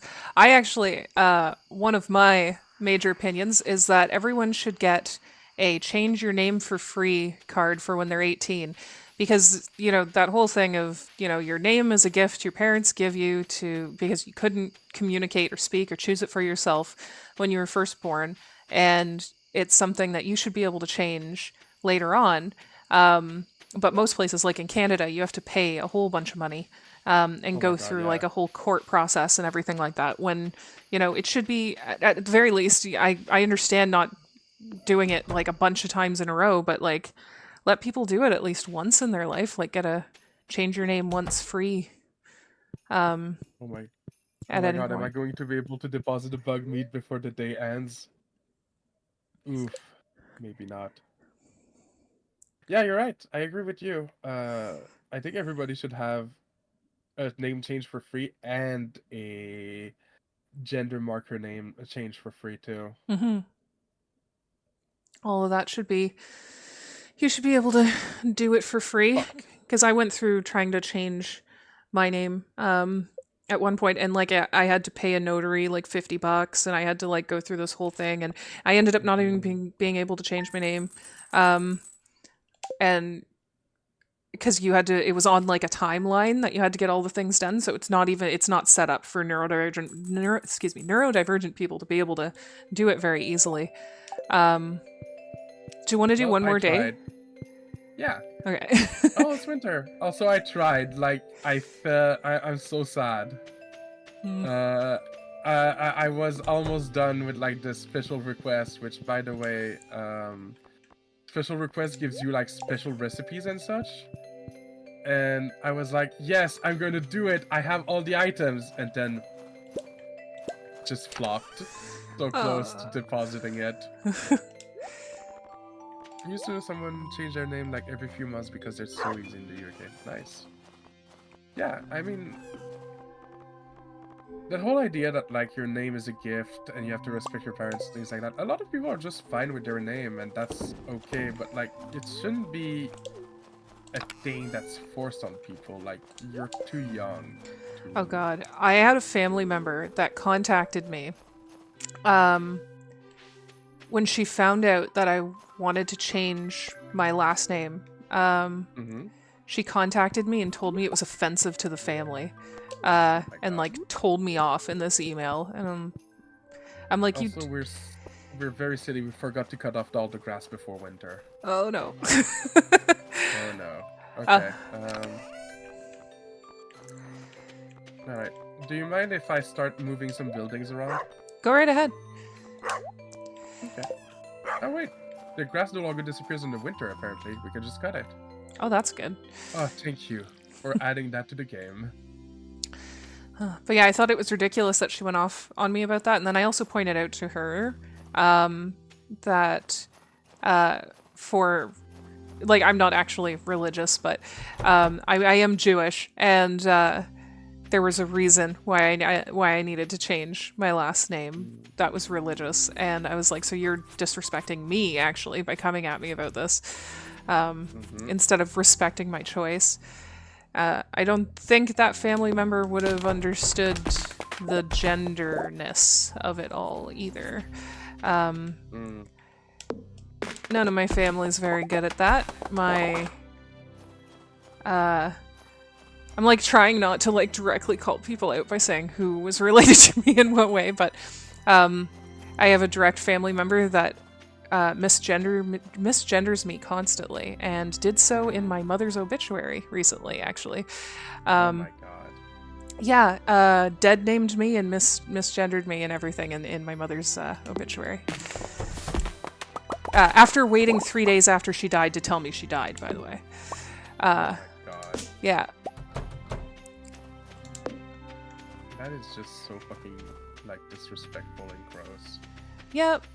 And I even like I try to be, because I get it. You've known me my entire life, and it might be difficult for you to remember certain things. So I would try to just do polite little reminders, but they just ignore those and then just go right back to dead naming me. Mm.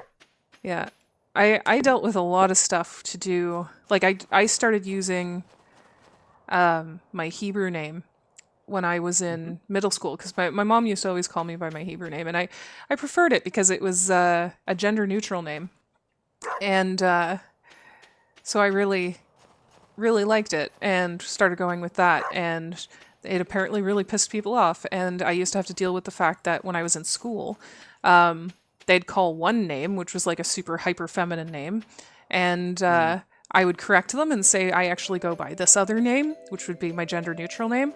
And all the time, I'd have people laughing at me.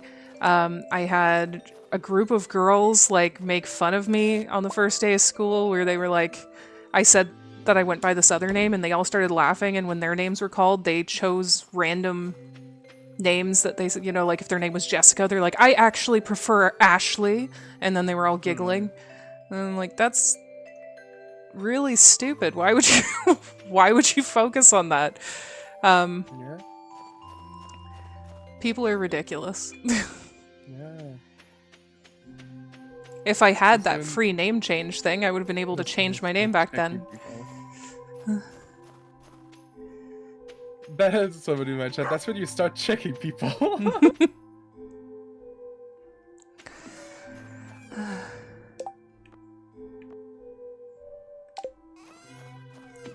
Snowman.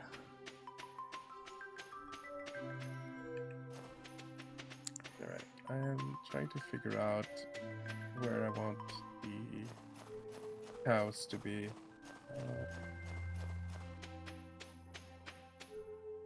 It's so funny though, like Because- all these examples I gave of people disrespecting my identity.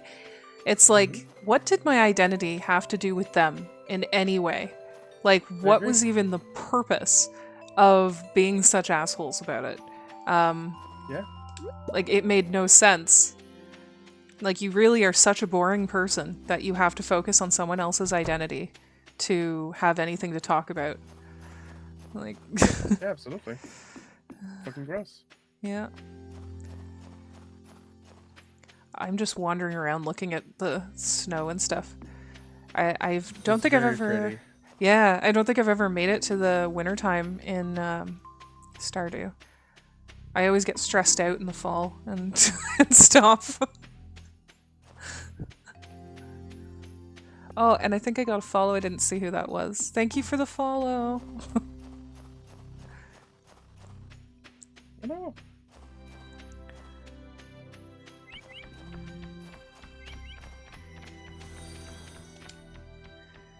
I think.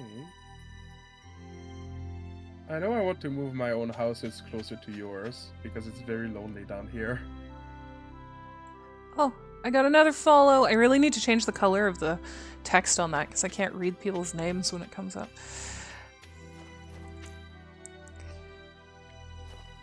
Sneaking Ninja. And right without being got, it's the coyote. You got hit by the coyote. Well, thank you for the follow. It's a little black bean. Bye bye. Bye, Cronus. The And the trees look really birdie. pretty. Ah, the birdie. Pearly also followed you. Oh, thank you so much, Pearly Birdie, for the follow. Everybody's got nice little winter outfits on, and I'm running around with like it's a tuxedo, but apparently a short sleeve tuxedo. What can you do with the coyote? What did you discover? Oh, it's already 4 p.m. I don't know if I can get Robin to move shit at this time. I spent too much time looking at the farm layout and trying to puzzle things in my head. Maybe we'll have to do one more day. Yay! My least favorite Spider-Man comic.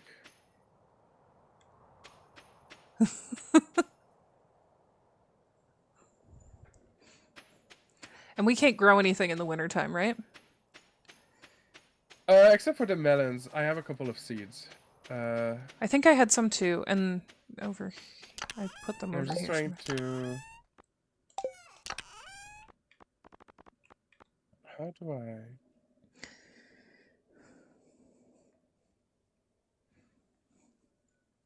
Sometimes we could be gone. Could fine.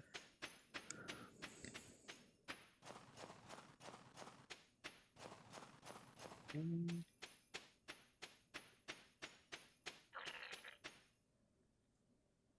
Ah! Red Coyote, thank you for raiding with a party of one. Oh my god, you raided me in my chat with your own. Oh, that's so funny. I love my raid alert. Always makes me jump.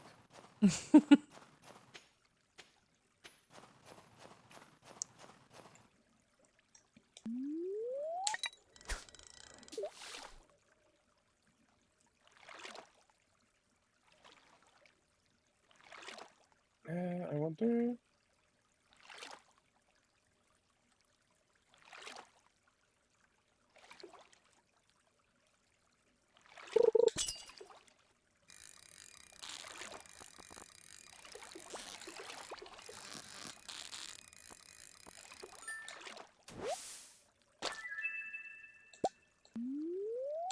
I don't know if you can move buildings in multiplayer. That would be silly if they didn't let us. What? Oh Jesus! Sorry, I'm fishing and it just went crazy. Um, that like I don't like that. They should always be able to move buildings. Yeah, I think maybe you're the one who has to do it Oh. because you're the host. Oh well. Um. Okay. Well, wait. How do I even do that? I've never done that. You're gonna have to talk to Robin about it. Okay. Uh, And then, so you figured out a plan for where yeah, things. I think I know where I would like to move things in general. I know I would like my own house to be closer to yours because down there it's a difficult way to start the day. Also because we can be neighbors. Excellent. Okay. Uh, Is there an as far as easy? the as far as the chicken and the cow go, I was thinking that like it would actually be advantageous to move them down there and right next to each other, because there's no like. Uh, I'll build a little fence around where I think it would be good to have them. Um, Okay. for now, just moving my cabin next to yours would be good. Okay, so what we'll do is we'll do another in-game day, and I'll go up to Robin and talk to her, and then maybe you can look at my screen and instruct me as to Sure. where to And move I'll build things. some fencing around where I think the cow and the chicken could be. That would be very cute. I think a lot about like cuteness when building stuff too.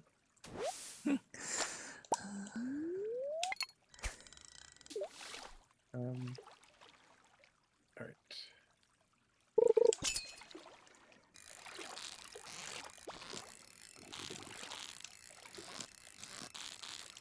I was beside an article about property line. No, we're not. We're not landlords, are we? Well, we own a farm, but you know. Oh no, I don't want to be a landlord. I refuse to be part of the axis of evil.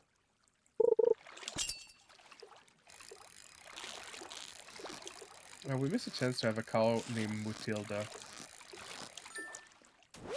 Oh, well, we could always get another cow. That's true. Chimiki chickens. We should probably consider investing in a radiator for the winter. I hate thinking about poor cold animals. Oh, you have to do that? I don't know. I think it just makes their like factor go up faster, but you can buy a radiator, yeah. Hmm. Do we buy the radiator from the same person who sells the livestock? Yep. Marnie. Good to know. I can always do that tomorrow. Oh, we're at 5,000 gold. We don't have enough. Maybe? Maybe. I'll check.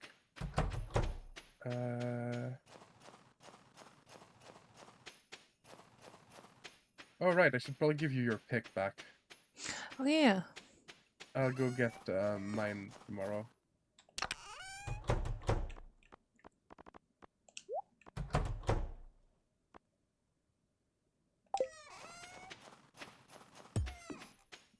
Here, let me put it in this chest over here.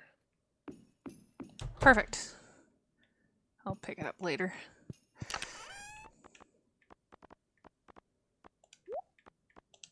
Just gonna finish planting seeds for today. And then I'll head to the bed. Oh, you have a light. How are you so bright? Hmm? Your character is just very bright. Oh, I think I have a ring or something. Mm, That does the light stuff.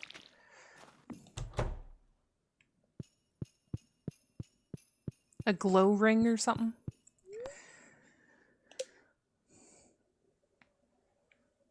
I know I'm playing with fire, but I like to live dangerously.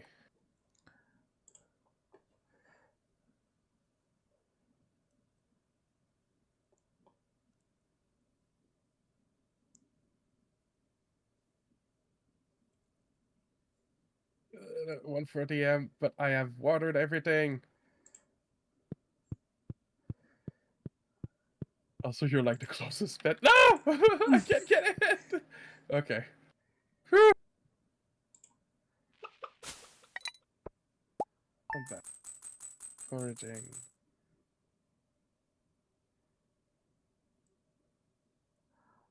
Oh.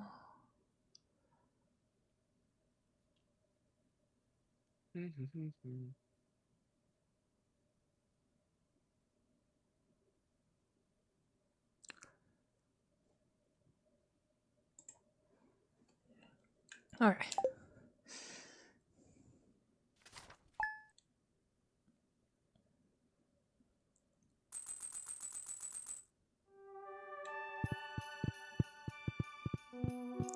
While sleeping in the bed with fedoras on. It's snowing. It is! Oh, I love snow. Mail. Hey Dora, just wanted to let you know about a new item I'm carrying. It's called a wood chipper. You can use it to break down hardwood into several pieces of regular wood.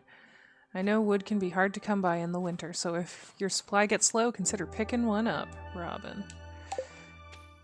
I Oh, was thinking, like, put my cabin, like, in the area with the dog, like, right next so I can be a neighbor. Don't block the like statue over here because I think it's used for teleportation. But, like, just put me down here. Right here? Yeah. Okay, yeah. Alright, I'm gonna go talk to Robin. Although I'm probably gonna get there early. But... I'm gonna start like demolishing the old fence and building a new one around where I feel like we could put the little critters.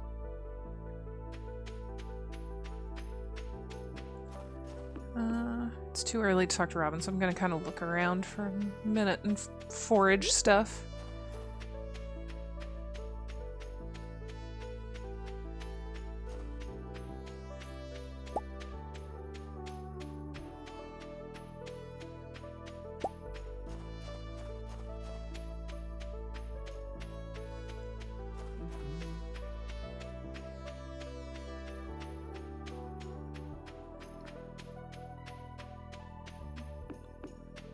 Nothing over here.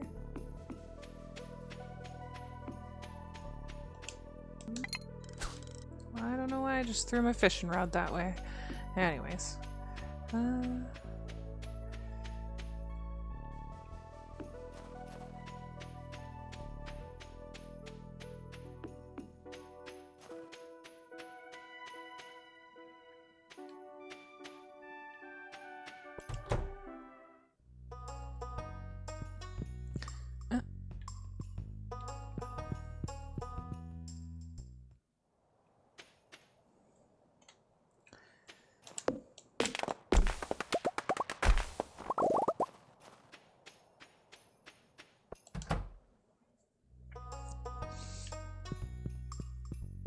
She is not here.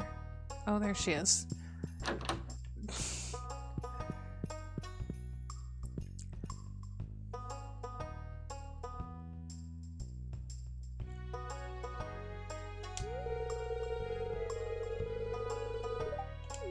Yeah, I know your shop is the place I'm looking for. That's why I'm here. Wait, why is she not... Where's she going? Where's she going? Is she not at her shop? She's walking away. Oh no. Is her shop not open on Tuesday? I don't know. Yeah, it's closed on Tuesdays. Oh, damn it.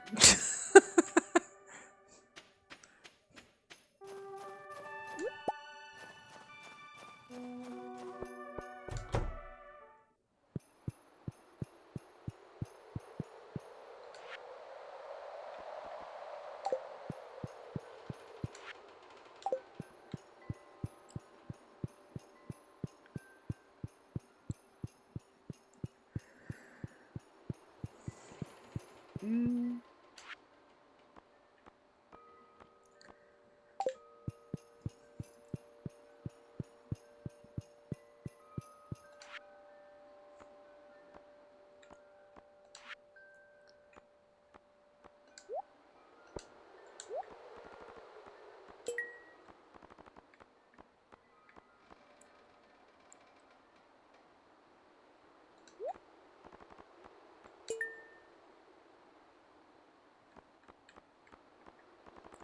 So we need a snow yam to finish the winter foraging bottle, and in the Okay. community They're center. easy to find. I had one and I already sold it, but like every time there's like little dancing roots, you can find them.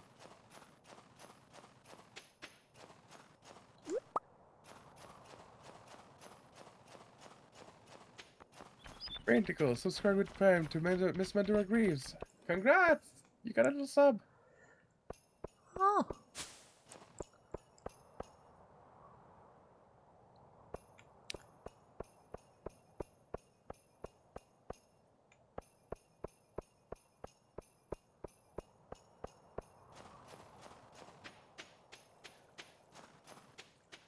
I don't know if Brain Tickles is here or not, but thank you, Brain Tickles.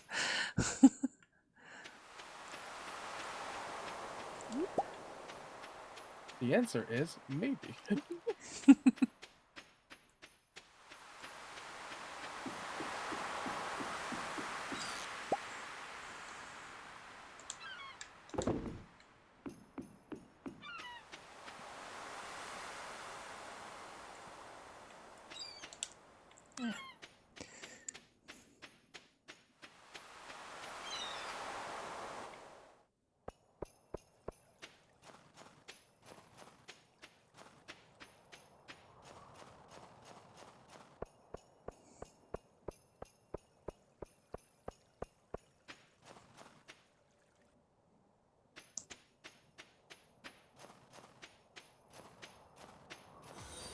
Ah, Rain Tickles is here.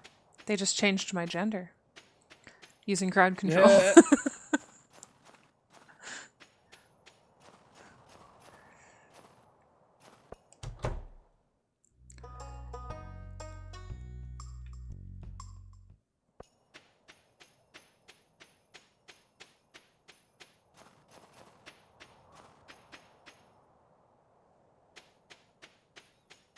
Everything looks so different in the snow that I keep, like, not understanding where I am.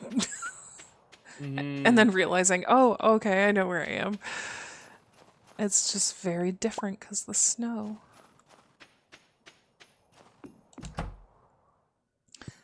The snowing reminds me, in my Pokemon playthrough I'm doing on Saturdays right now, someone used crowd control to change the weather, which I wasn't too sure what that would do, but it made it start snowing, and it's just been perpetually snowing in the game since then, including when you're indoors.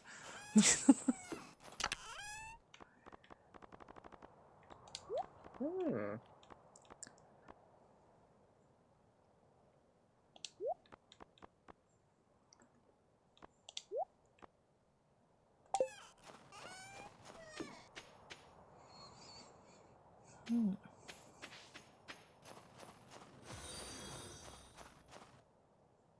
I think. Ooh, a super meal.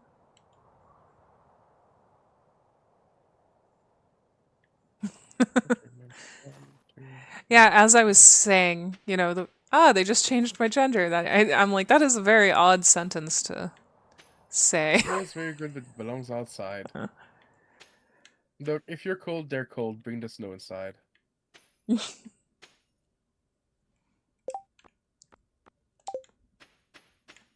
Ooh, I think I can.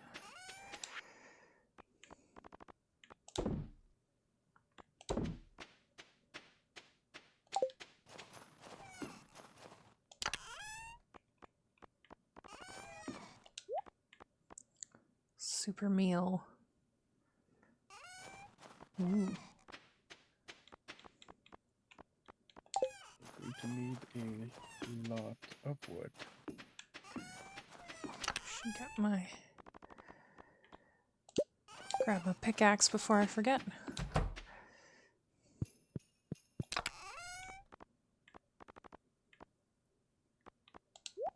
Oh, I didn't mean to do that.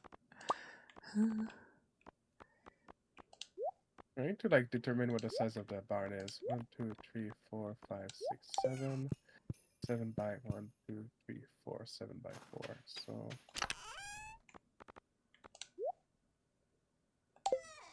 yeah, I think that would be a decent spot for it. Okay. I think where to move my stuff once we move my own house. Where to put the barn and the coop.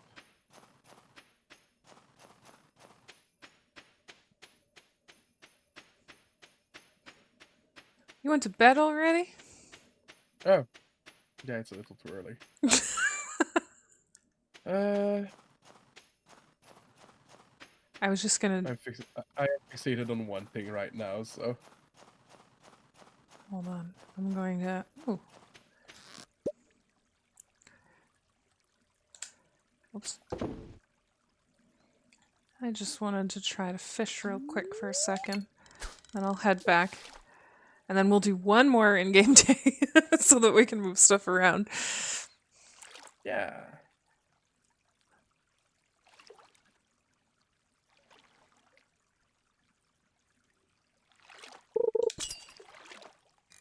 Where's the other one?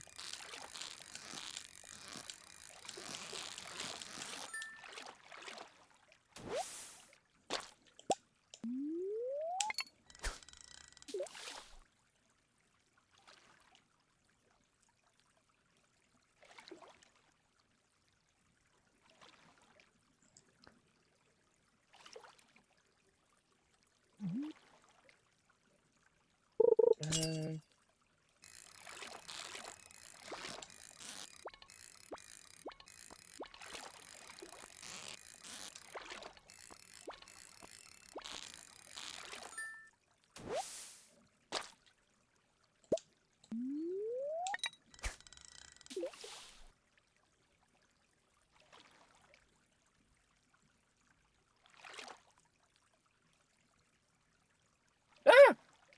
Thank you for the fish.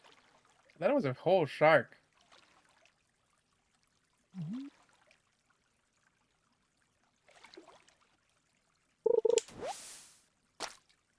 Oop.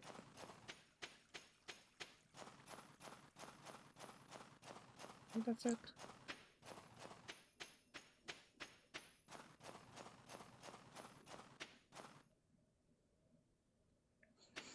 Oh, Pearly Birdie's going to have something to eat and head to bed. Have a good night. Have a good night.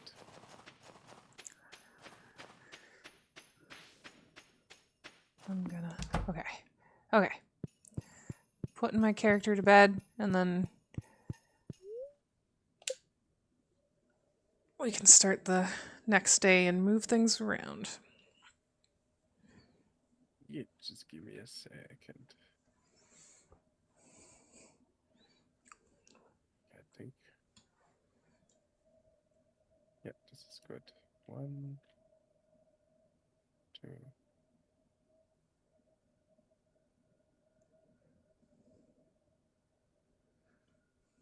That works.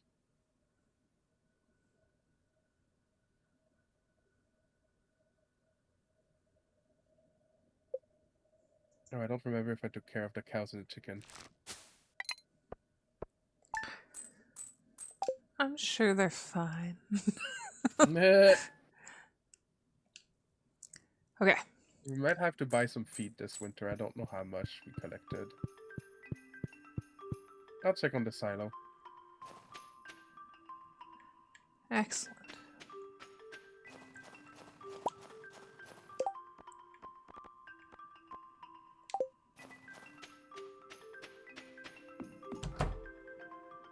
$31. So that's with 4 animal.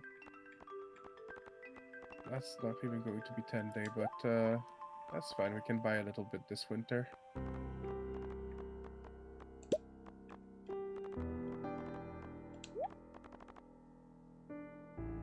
Yes, they are not happy. I'm sorry, Chimikins.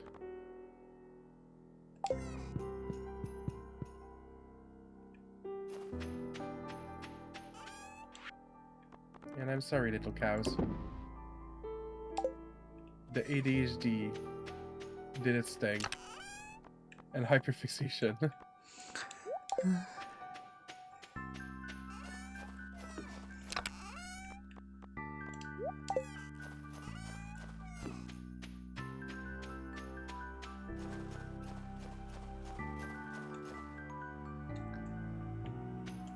Oops.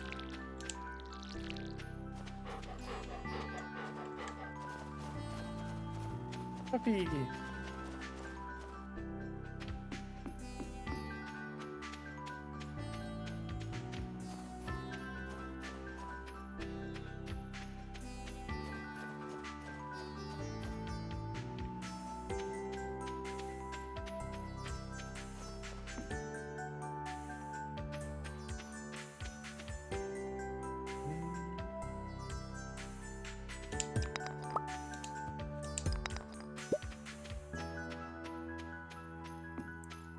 Can I break this? No.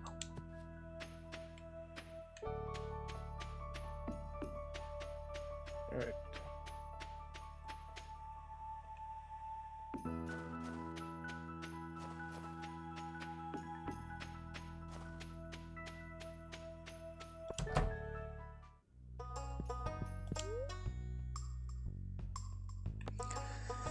Okay.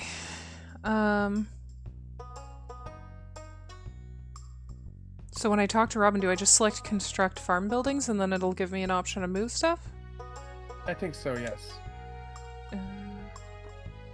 Demolish buildings. I don't remember if you need move. to actually select a building to be constructed or not, though. Okay. Gonna move your cabin.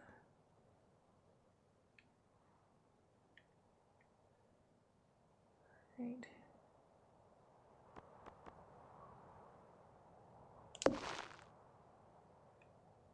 Oh, it's gone.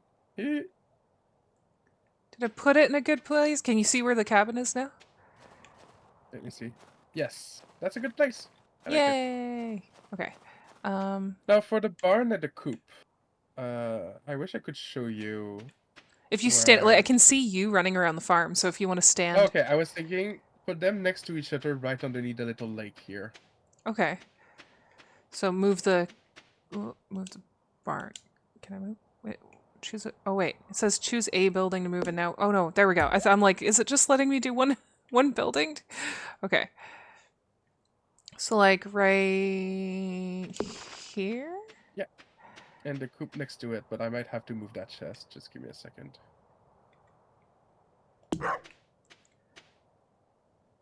I have too much shit in my inventory.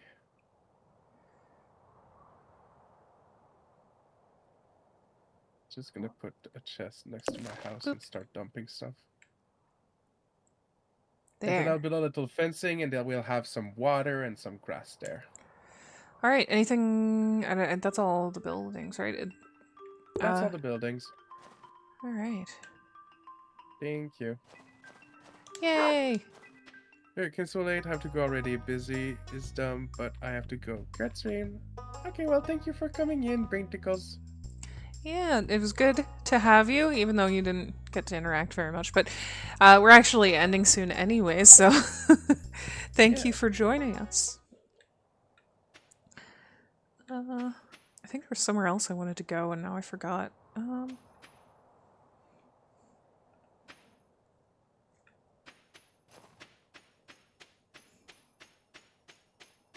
Oh yeah, I should go to Marnie and see how much it costs to get like a heating thing for the Yeah, that's what I was fire just thing. gonna go do if you're close. No, go ahead.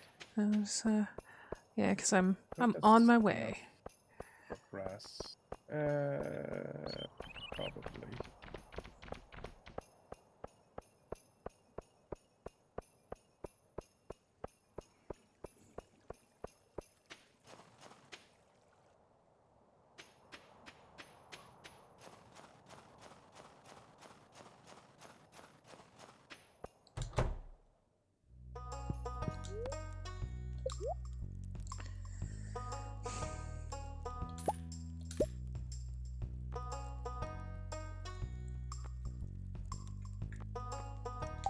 Okay. So we just put the heaters like in. I got Yep. two heaters, so I can put one in with the cows and one in with the. Nice.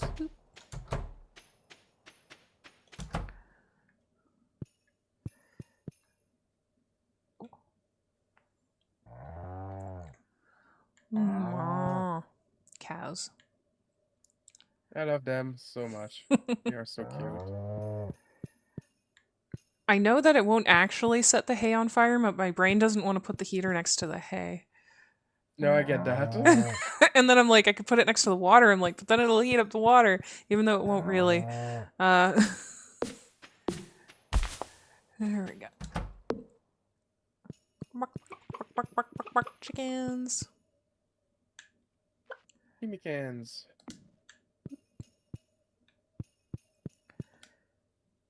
Does the Ooh, I heater should just do heat the whole room, or does it? Oops, I hit it.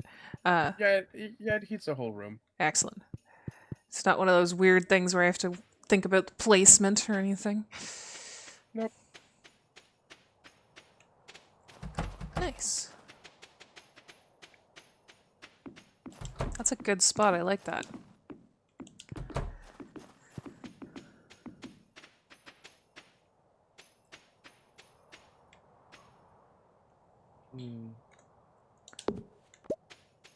This looks weird.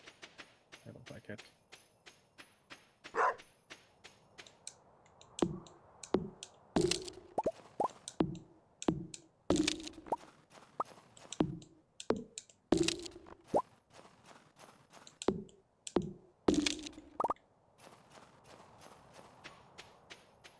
Alright, I'm gonna prepare a bunch of grass starters to plant in this so that it explodes when spring comes around. Good idea.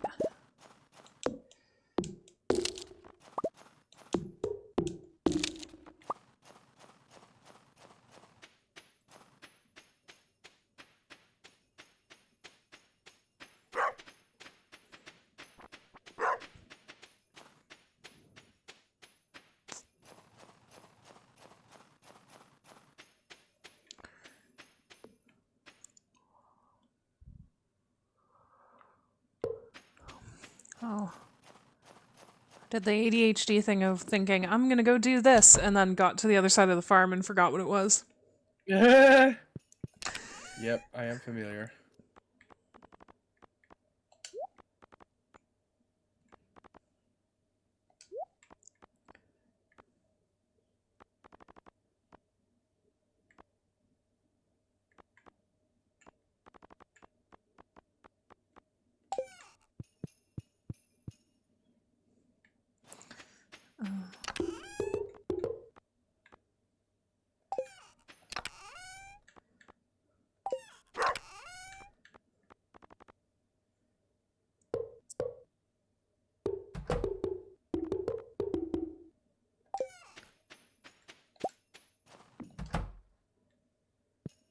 There we go.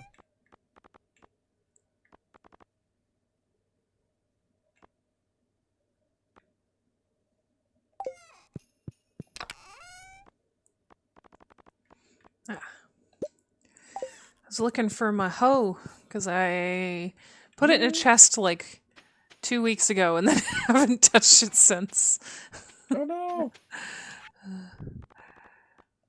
So I couldn't remember where I had put it, but I found it.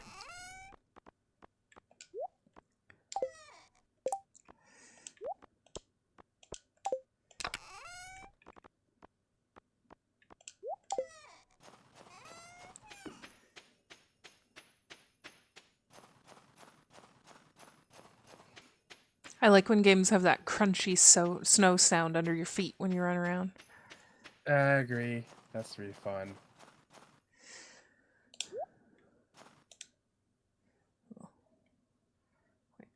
No. Oh. Mhm.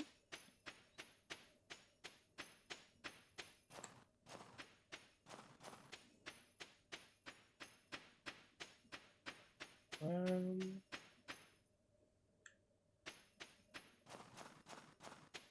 fire, starting rain. Almost on that.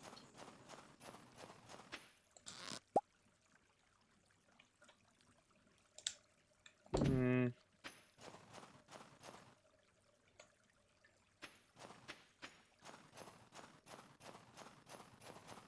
Trying to figure out.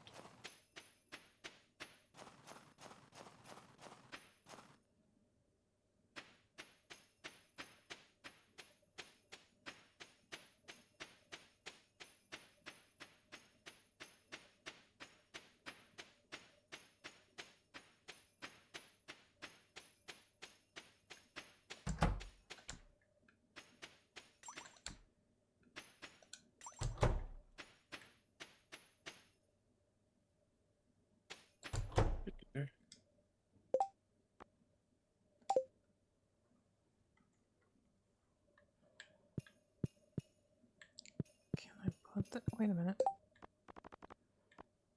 Oh, Oh. puppy.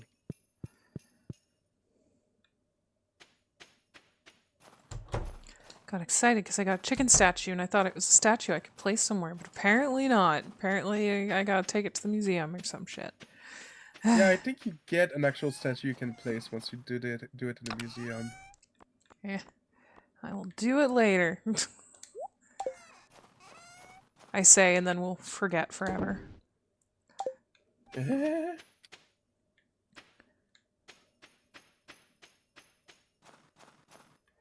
Oh.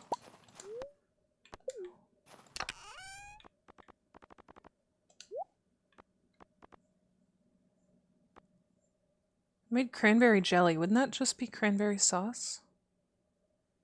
uh, I think there's a difference between the two of them, but I'm not sure.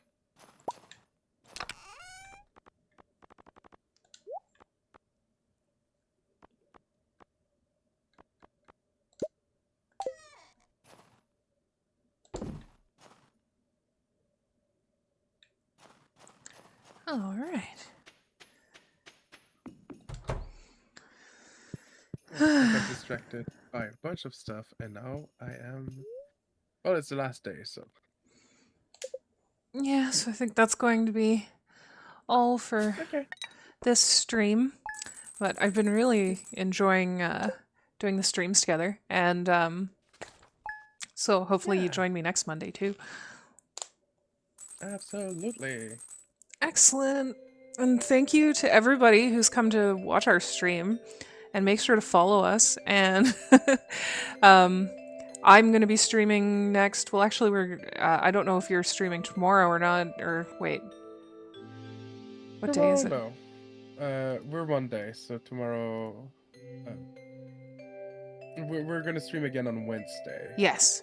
So Wednesday we're doing Divinity Original Sin. Did I get that right? Is that the name of it? Yeah, you did. Yay! um, yeah, so Wednesday we're going to be streaming that together. And then Thursday I'm going to be back to The Witcher 2 on my own. Ooh, Yeah. The Witcher. Mm-hmm. I have a fondness for The Witcher 2. Honestly, the only Witcher game I did not like was the first one. Yeah, I found out Oh, quick yeah. that I also did not like the first one when I tried to play it. Yeah, that was not good stuff. I rage quit it while streaming. Wasn't a good time for many reasons, but The Witcher 2 is a lot more fun. Yeah. All right, so that will be all for today, and good night, everybody, and thank you for joining us. Thank you, everybody. I have been Flofloseal, and I will see you later. Bye bye.